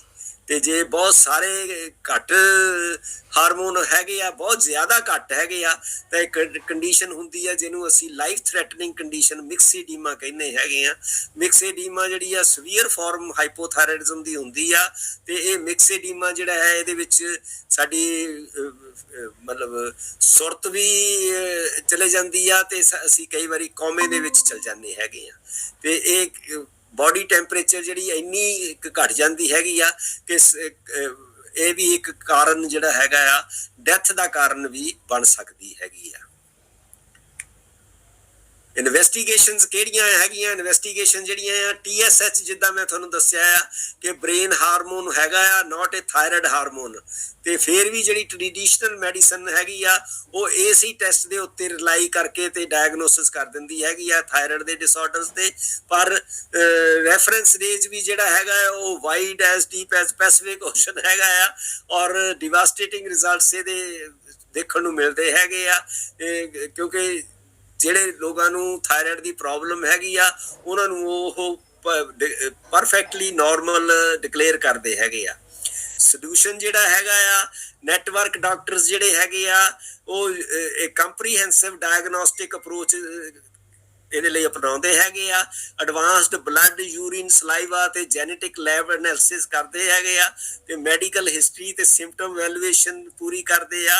Computerised measurement of resting metabolic rate ਕਰਦੇ ਆ ਤੇ ਡੀਪ ਟੈਂਡਨ ਰਿਫਲੈਕਸਿਸ ਨੂੰ ਮੇਜਰ ਕਰਦੇ ਹੈਗੇ ਆ, ਜਿਹੜਾ ਕਿ ਹਾਈਪੋਥਾਇਰਾਇਡਿਜ਼ਮ ਦਾ ਕਲਾਸਿਕ ਸਾਈਨ ਹੈਗਾ ਆ ਤੇ ਜਿਹਦੇ ਵਿੱਚ ਡਿਲੇਡ ਰਿਲੈਕਸੇਸ਼ਨ ਡੀਪ ਟੈਂਡਨ ਰਿਫਲੈਕਸਿਸ ਦੀ ਹੁੰਦੀ ਹੈਗੀ ਆ।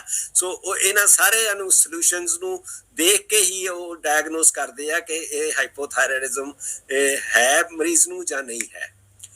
ਆਪਟੀਮਲ ਵੈਲਿਊਜ਼ ਜਿਹੜੀਆਂ ਹੈਗੀਆਂ ਉਹ ਦੇਖਣੀਆਂ ਬਹੁਤ ਜ਼ਰੂਰੀ ਹੈਗੀਆਂ ਆ ਕਿ ਇਹਦੇ ਵਿੱਚ ਸਾਨੂੰ ਨਾਰਮਲ ਵੈਲਿਊ ਤੇ ਆਪਟੀਮਲ ਵੈਲਿਊ ਦਾ ਜਿਹੜਾ ਡਿਫਰੈਂਸ਼ੀਏਟ ਕਰਨਾ ਬਹੁਤ ਜ਼ਰੂਰੀ ਹੈਗਾ ਆ ਕਿਉਂਕਿ ਲੋਕ ਜਿੰਨੇ ਵੀ ਸਾਡੇ ਕੋਲ ਆਉਂਦੇ ਹੈਗੇ ਆ ਉਹ ਕਹਿੰਦੇ ਜੀ ਕਿ ਮੇਰਾ ਤਾਂ ਜਿਹੜਾ ਮੇਰੀ ਤਾਂ ਜਿਹੜੀ ਮਤਲਬ ਟੈਸਟ ਹੈਗਾ ਉਹ ਨਾਰਮਲ ਆ, ਪਰ ਨਾਰਮਲ ਇੱਕ ਚੀਜ਼ ਹੋਰ ਆ ਤੇ ਆਪਟੀਮਲ ਹੋਣਾ ਇੱਕ ਹੋਰ ਚੀਜ਼ ਹੈਗਾ ਆ।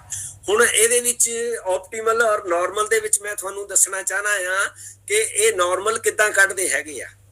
ਸਪੋਜ਼ ਉਹਨਾਂ ਨੇ 100 ਸੈਂਪਲ ਲਏ ਆ, 100 ਸੈਂਪਲ ਦੇ ਵਿੱਚ ਇੱਕ ਬੰਦੇ ਦੀ ਹਾਈਟ ਹੈਗੀ ਆ, ਲੇਡੀ ਦੀ ਹਾਈਟ ਸਮਝ ਲਓ ਕਿ ਇੱਕ ਲੇਡੀ ਦੀ ਹਾਈਟ ਹੈਗੀ ਆ 4.5 ਫੁੱਟ, ਦੂਜੀ ਲੇਡੀ ਦੀ ਹਾਈਟ ਹੈਗੀ ਆ 6 ਫੁੱਟ। ਇੱਕ ਲੇਡੀ ਦਾ weight ਜਿਹੜਾ ਹੈਗਾ ਆ ਉਹ ਹੈਗਾ ਆ 40 ਕਿਲੋ, ਦੂਸਰੀ ਲੇਡੀ ਦਾ 100 ਕਿਲੋ। ਮਤਲਬ ਇਸ ਤਰ੍ਹਾਂ ਦਾ ਰਲਿਆ ਮਿਲਿਆ ਸਾਰਾ ਜਿਹੜਾ ਹੈਗਾ ਆ ਉਹਨਾਂ ਨੇ ਐਵਰੇਜ ਲੈ ਕੇ ਉਹਦਾ ਮਤਲਬ ਐਵਰੇਜ ਲੈ ਲੈਣਾ, 100 ਨਾਲ ਤਕਸੀਮ ਕਰ ਦੇਣੀ ਆ ਉਹਨੂੰ, ਅਸੀਂ ਉਹਨੇ ਨੇ ਲੈ ਲੈਣਾ ਵੀ ਕਿੰਨੇ ਤੋਂ ਲੈ ਕੇ ਕਿੰਨੇ ਤੱਕ ਉਹ ਹੈਗਾ ਆ। That is normal. ਤੁਹਾਡੇ ਲਈ ਨਾਰਮਲ ਕੀ ਆ ਉਹ ਦੇਖਣਾ ਬਹੁਤ ਜ਼ਰੂਰੀ ਹੈਗਾ ਆ। ਸੋ ਇਸ ਕਰਕੇ ਜਿਹੜਾ ਤੁਹਾਡੇ ਲਈ ਨਾਰਮਲ ਹੈਗਾ ਉਹਨੂੰ ਅਸੀਂ ਕੀ ਕਹਿੰਦੇ ਹੈਗੇ ਆ ਕਿ ਜਿਹੜੀਆਂ ਇਹ ਨਾਰਮਲ ਵੈਲਿਊ ਹੈਗੀਆਂ ਆ ਉਹਨਾਂ ਦਾ ਜਿਹੜਾ ਫਸਟ ਕੁਆਰਟਾਈਲ ਆ, ਫਸਟ ਕੁਆਰਟਾਈਲ ਦਾ ਮਤਲਬ ਇਹ ਆ ਕਿ ਇਹਨਾਂ ਦਾ ਜਿਹੜਾ ਡਿਫਰੈਂਸ ਆ ਪਹਿਲਾ ਤੇ ਆਖਰੀ, ਇਹਨਾਂ ਦੇ ਡਿਫਰੈਂਸ ਦਾ ਜਿਹੜਾ ਚੌਥਾ ਹਿੱਸਾ ਹੈਗਾ ਆ ਉਹ ਜਿਹੜਾ ਆ TSH ਵੈਲਿਊ ਹੋਣਾ ਚਾਹੀਦਾ। ਆ ਚੌਥਾ ਹਿੱਸਾ ਹੈ ਇਧਰਲਾ, ਇਹ ਤੁਹਾਡੇ ਲਈ ਆਪਟੀਮਲ ਹੈਗਾ ਆ। ਤੇ ਇਹ ਕਿੰਨਾ ਹੈਗਾ 0.5 ਇੰਟਰਨੈਸ਼ਨਲ ਯੂਨਿਟ ਪਰ ml ਤੋਂ ਲੈ ਕੇ 1.5। ਇਹਦਾ ਮਤਲਬ ਜੇ 1.5 ਤੋਂ ਥੱਲੇ ਹੈਗਾ ਆ TSH ਤਾਂ ਫਿਰ ਉਹ ਤੁਹਾਡਾ ਆਪਟੀਮਲ ਹੈਗਾ ਆ 1.5 ਤੋਂ ਥੱਲੇ। ਤੇ ਜੇ ਇਹ 2.5 ਹੈਗਾ ਜਾਂ 4, ਫਿਰ ਇਹਦਾ ਮਤਲਬ ਆ ਕਿ ਤੁਹਾਨੂੰ ਹਾਈਪੋਥਾਇਰਾਇਡਿਜ਼ਮ ਹੈਗੀ ਆ। ਬੇਸ਼ੱਕ ਤੁਹਾਡਾ ਰੇਂਜ ਇਹ ਨਾਰਮਲ ਚ ਆਉਂਦਾ ਆ ਪਰ ਤੁਹਾਨੂੰ ਹਾਈਪੋਥਾਇਰਾਇਡਿਜ਼ਮ ਹੈਗੀ ਆ, ਥਾਇਰਾਇਡ ਦੀ ਬਿਮਾਰੀ ਹੈਗੀ ਆ, ਤੁਹਾਨੂੰ ਸਿੰਪਟਮ ਜਿਹੜੇ ਆ ਉਹ ਸਾਰੇ ਹੈਗੇ ਆ। ਇਹ ਦੇਖਣਾ ਬਹੁਤ ਜ਼ਰੂਰੀ ਆ, ਇੱਥੇ ਇਹ ਸਮਝਣਾ ਵੀ ਬਹੁਤ ਜ਼ਰੂਰੀ ਹੈਗਾ ਆ। ਸੋ ਇਸੇ ਤਰੀਕੇ ਦੇ ਨਾਲ ਫ੍ਰੀ T4 ਜਿਹੜੀ ਹੈਗੀ ਆ ਉਹ 0.8 ਨੈਨੋਗ੍ਰਾਮ ਪਰ ਡੈਸੀਲੀਟਰ ਤੋਂ ਲੈ ਕੇ 2.8 ਨੈਨੋਗ੍ਰਾਮ ਪਰ ਡੈਸੀਲੀਟਰ ਤੱਕ ਨਾਰਮਲ ਹੈਗਾ ਆ। ਪਰ ਇਹ ਜਿਹੜਾ ਅਦਰ ਹਾਫ ਵੇ ਹੈਗਾ ਆ, ਅਪਰ ਹਾਫ ਹੈਗਾ ਆ, ਉਹ ਚਾਹੀਦਾ ਹੈਗਾ ਆ। ਅਪਰ ਹਾਫ ਇਹ 1.3 ਤੋਂ ਲੈ ਕੇ 2.8 ਨੈਨੋਗ੍ਰਾਮ ਤੱਕ ਹੈਗਾ। ਇਹਦੇ ਵਿੱਚ ਅਗਰ ਹੈਗਾ ਤਾਂ ਇਹ ਤੁਹਾਡਾ ਆਪਟੀਮਲ ਲੈਵਲ ਹੈਗਾ ਆ। ਔਰ ਇਦੋਂ ਜੇ ਘੱਟ ਹੈਗਾ ਆ ਤੇ ਇਹਦਾ ਮਤਲਬ ਆ ਕਿ ਤੁਹਾਨੂੰ ਹਾਈਪੋਥਾਇਰਾਇਡਿਜ਼ਮ ਹੈਗੀ ਆ। ਇਸੇ ਤਰੀਕੇ ਦੇ ਨਾਲ ਜਿਹੜੀ ਫ੍ਰੀ T3 ਹੈਗੀ ਆ ਇਹ 2.3 ਪਿਕੋਗ੍ਰਾਮ ਤੋਂ ਲੈ ਕੇ 4.2 ਪਿਕੋਗ੍ਰਾਮ ਤੱਕ ਹੈਗੀ ਆ। ਪਰ ਜਿਹੜੀ ਤੁਹਾਡੀ ਆਪਟੀਮਲ ਹੈਗੀ ਆ ਉਹ 3.72 ਅਬਵ ਹੋਣੀ ਚਾਹੀਦੀ ਆ। 3.72 ਅਬਵ ਅਪਰ ਕੁਆਰਟਾਈਲ ਹੈਗੀ ਆ। ਇਹ ਅਪਰ ਕੁਆਰਟਾਈਲ ਲੈਣੀ ਆ ਕਿ ਜਿਹੜੀ ਕਿ ਇਹਦੇ 4 ਹਿੱਸੇ ਕਰਕੇ ਜਿਹੜੀ ਅਪਰ ਕੁਆਰਟਾਈਲ ਹੈਗੀ ਆ ਉਹਨੂੰ ਅਸੀਂ ਲੈਣਾ ਆ ਔਰ ਉਹ ਤੁਹਾਡੀ ਆਪਟੀਮਲ ਹੈਗੀ ਆ। ਸੋ ਇਸ ਤਰੀਕੇ ਦੇ ਨਾਲ ਇਹਨੂੰ ਜਿਹੜੀ ਵੈਲਿਊਜ਼ ਨੂੰ ਦੇਖਣਾ ਔਰ ਪਰਖਣਾ, ਇਹ ਹਰ ਇੱਕ ਡਾਕਟਰ ਇਹਦੇ ਤੇ ਅਮਲ ਨਹੀਂ ਕਰਦਾ। ਉਹ ਸਿਰਫ ਦੇਖਦੇ ਆ ਜਿਹੜੀ ਲੈਬੋਰਟਰੀ ਵਾਲਿਆਂ ਨੇ ਨਾਰਮਲ ਦੇਤੀ ਆ ਉਹਨੂੰ ਕਹਿ ਦਿੰਦੇ ਤੁਹਾਡਾ ਨਾਰਮਲ ਹੈਗਾ। ਮਰੀਜ਼ ਵੀ ਸਮਝ ਲੈਂਦਾ ਕਿ ਮੇਰੇ ਜਿਹੜੇ ਟੈਸਟ ਹੈਗੇ ਨਾਰਮਲ ਹੈਗੇ ਆ, ਤੇ ਪਰ ਜਿਹੜੇ ਉਹਦੇ ਸਿੰਪਟਮ ਹੈਗੇ ਆ ਉਹ ਉਹਨੂੰ ਠੀਕ ਨਹੀਂ ਹੁੰਦੇ। ਜੇ ਵਜ਼ਨ ਵਧੀ ਜਾਂਦਾ ਤੇ ਉਹ ਵਧੀ ਜਾਣਾ ਆ, ਉਹਦੇ ਵਿੱਚ ਕੋਈ ਰੁਕਾਵਟ ਨਹੀਂ ਆਉਣੀ। ਪਰ ਜਦੋਂ ਅਸੀਂ ਜਦੋਂ ਵੈਲਿਊਜ਼ ਲੈਂਦੇ ਆ ਔਰ ਅਸੀਂ ਟ੍ਰੀਟ ਕਰਦੇ ਆ ਤਾਂ ਅਸੀਂ ਦੇਖਦੇ ਆ ਕਿ ਉਹਨਾਂ ਦਾ ਵਜ਼ਨ ਵੀ ਘਟਦਾ ਆ ਔਰ ਉਹਨਾਂ ਦੇ ਸਿੰਪਟਮਸ ਵੀ ਜਿਹੜੇ ਹੈਗੇ ਆ ਥਾਇਰਾਇਡ ਦੇ ਉਹ ਘਟਣੇ ਸ਼ੁਰੂ ਹੋ ਜਾਂਦੇ ਹੈਗੇ ਆ। ਇਹ ਦੇਖਣਾ ਬਹੁਤ ਜ਼ਰੂਰੀ ਆ ਔਰ ਇਹਨੂੰ ਤੁਸੀਂ ਬਾਰ-ਬਾਰ ਜਿਹੜਾ ਹੈ ਉਹ ਨੋਟ ਕਰਕੇ ਰੱਖਣਾ ਚਾਹੀਦਾ ਹੈਗਾ ਆ। ਥਾਇਰਾਇਡ ਸੇ ਇੱਕ ਆਟੋ ਇਮਿਊਨਿਟੀ ਜਿਹੜੀ ਹੈਗੀ ਆ ਉਹ ਰੈਂਪੈਂਟ ਹੈਗੀ ਆ ਔਰ ਉਹ ਵੀ ਉਹਦਾ ਵੀ ਇਹਨਾਂ ਟੈਸਟਾਂ ਤੋਂ ਇਲਾਵਾ ਜਿਹੜਾ ਹੈਗਾ ਆ ਉਹ ਦੇਖਣਾ ਬਹੁਤ ਜ਼ਰੂਰੀ ਹੈਗੀ ਆ। ਇਹ ਪ੍ਰੋਬਲਮ ਜਿਹੜੀ ਥਾਇਰਾਇਡ ਇਮਿਊਨਿਟੀ ਦੀ, ਆਟੋ ਇਮਿਊਨਿਟੀ ਦੀ ਹੈਗੀ ਆ, ਇਹ ਬਹੁਤ ਕਾਮਨ ਹੈਗੀ ਆ। ਇਮਿਊਨ ਸਿਸਟਮ ਜਿਹੜਾ ਆ ਡਿਜ਼ਾਈਨ ਤਾਂ ਸਾਡੇ ਲਈ ਮਤਲਬ ਸਾਡਾ ਹੈਲਪਫੁਲ ਹੈਗਾ, ਪਰ ਕਈ ਵਾਰੀ ਜਿਹੜੀ ਮਿਸਟੇਕਨ ਅਟੈਕ ਹੋ ਜਾਂਦਾ ਸਾਡੇ ਬੋਡੀ ਦੇ ਪਾਰਟਸ ਦੇ ਉੱਤੇ, ਉਹਦੇ ਨਾਲ ਫਿਰ ਇਹ ਆਟੋ ਇਮਿਊਨਿਟੀ ਹੋ ਜਾਂਦੀ ਹੈਗੀ ਆ। ਇਹ ਵਾਈਲਡ ਫਾਇਰ ਲਾਈਕ ਹੋ ਜਾਂਦਾ ਹੈਗਾ ਸਾਡੇ ਬੋਡੀ ਦੇ ਉੱਤੇ ਔਰ ਇਹਦੇ ਨਾਲ ਜਿਹੜੀ ਸਾਡੀ ਖੁਰਾਕ ਵਾਲੀ ਨਾਲੀ ਆ ਉਹਦੇ ਸੀਲੀਅਕ ਡਿਜ਼ੀਜ਼ ਹੋ ਜਾਂਦੀ ਆ, ਜੁਆਇੰਟਸ ਦੇ ਵਿੱਚ ਰੂਮੇਟੋਇਡ ਆਰਥਰਾਈਟਿਸ ਹੋ ਜਾਂਦੀ ਆ, ਨਰਵਸ ਦੇ ਲਈ ਅਸੀਂ ਮਲਟੀਪਲ ਸਕਲੇਰੋਸਿਸ ਹੋ ਜਾਂਦਾ ਆ, ਪੈਂਕਰੀਆਸ ਦੇ ਵਿੱਚ ਜਦੋਂ ਆਟੋਇਮਿਊਨ ਹੋ ਜਾਂਦੀ ਆ ਤਾਂ ਡਾਇਬਟੀਜ਼ ਹੋ ਜਾਂਦੀ ਹੈਗੀ ਆ। ਇਹ ਜਿਹੜੀ ਆ ਟ੍ਰੈਜਡੀ ਆ ਇਹ ਬਹੁਤ ਘਾਤਕ ਹੋ ਜਾਂਦੀ ਹੈਗੀ ਆ। ਥਾਇਰਾਇਡ ਐਂਟੀਬਾਡੀਜ਼ ਜਿਹੜੀਆਂ ਆ ਇਹ ਨਾਰਮਲੀ ਟੈਸਟ ਕੋਈ ਨਹੀਂ ਕਰਦਾ, ਪਰ ਜਦੋਂ ਤੁਸੀਂ ਟੈਸਟ ਕਰਦੇ TPO ਅਸੀਂ ਕਹਿੰਦੇ ਆ, TPO ਥਾਇਰਾਇਡ ਪਰਆਕਸੀਡੇਜ਼ ਜਿਹੜੀਆਂ ਐਂਟੀਬਾਡੀਜ਼ ਹੈਗੀਆਂ ਆ ਉਹਨਾਂ ਨੂੰ ਜਦੋਂ ਅਸੀਂ ਟੈਸਟ ਕਰਦੇ ਆ ਤਾਂ ਸਾਨੂੰ ਪਤਾ ਲੱਗ ਜਾਂਦਾ ਕਿ ਜਿਹੜੀ ਥਾਇਰਾਇਡ ਗਲੈਂਡ ਆ ਉਹਦੇ ਟਿਸ਼ੂਜ਼ ਦੇ ਅਗੇਂਸਟ ਜਿਹੜੀ ਆ ਐਂਟੀਬਾਡੀਜ਼ ਬਣੀਆਂ ਸ਼ੁਰੂ ਹੋ ਗਈਆਂ ਤੇ ਉਹੀ ਇਹਨੂੰ ਥਾਇਰਾਇਡ ਨੂੰ ਨੁਕਸਾਨ ਪਹੁੰਚਾਉਣਾ ਸ਼ੁਰੂ ਕਰ ਦਿੰਦੀਆਂ ਹੈਗੀਆਂ।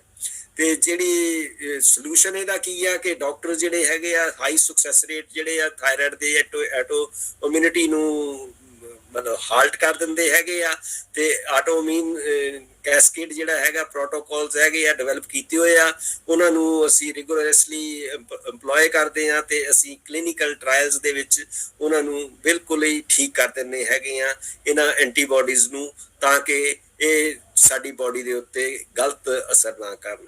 ਪਰ ਬਾਕੀ ਜਿਹੜੀ ਸਾਡੀ ਕਨਵੈਨਸ਼ਨਲ ਮੈਡੀਸਨ ਹੈਗੀ ਆ ਉਹਦੇ ਵਿੱਚ ਇਹਦਾ ਕੋਈ ਇਲਾਜ ਨਹੀਂ ਹੈ ਔਰ ਇਹਦੇ ਲਈ ਕੋਈ ਵੀ ਉਹ ਸੋਲੂਸ਼ਨ ਨਹੀਂ ਦਿੰਦੇ। ਸੋ ਇਸ ਕਰਕੇ ਇਹਨੂੰ ਦੇਖਣਾ ਵੀ ਬਹੁਤ ਜ਼ਰੂਰੀ ਹੈਗਾ ਆ ਔਰ ਇਹਨੂੰ ਠੀਕ ਕਰਨਾ 100% ਬਹੁਤ ਜ਼ਰੂਰੀ ਹੈਗਾ ਆ। ਲੈਬ ਟੈਸਟ ਕਿਹੜੇ ਕਿਹੜੇ ਅਸੀਂ ਕਰਦੇ ਹੈਗੇ ਆ?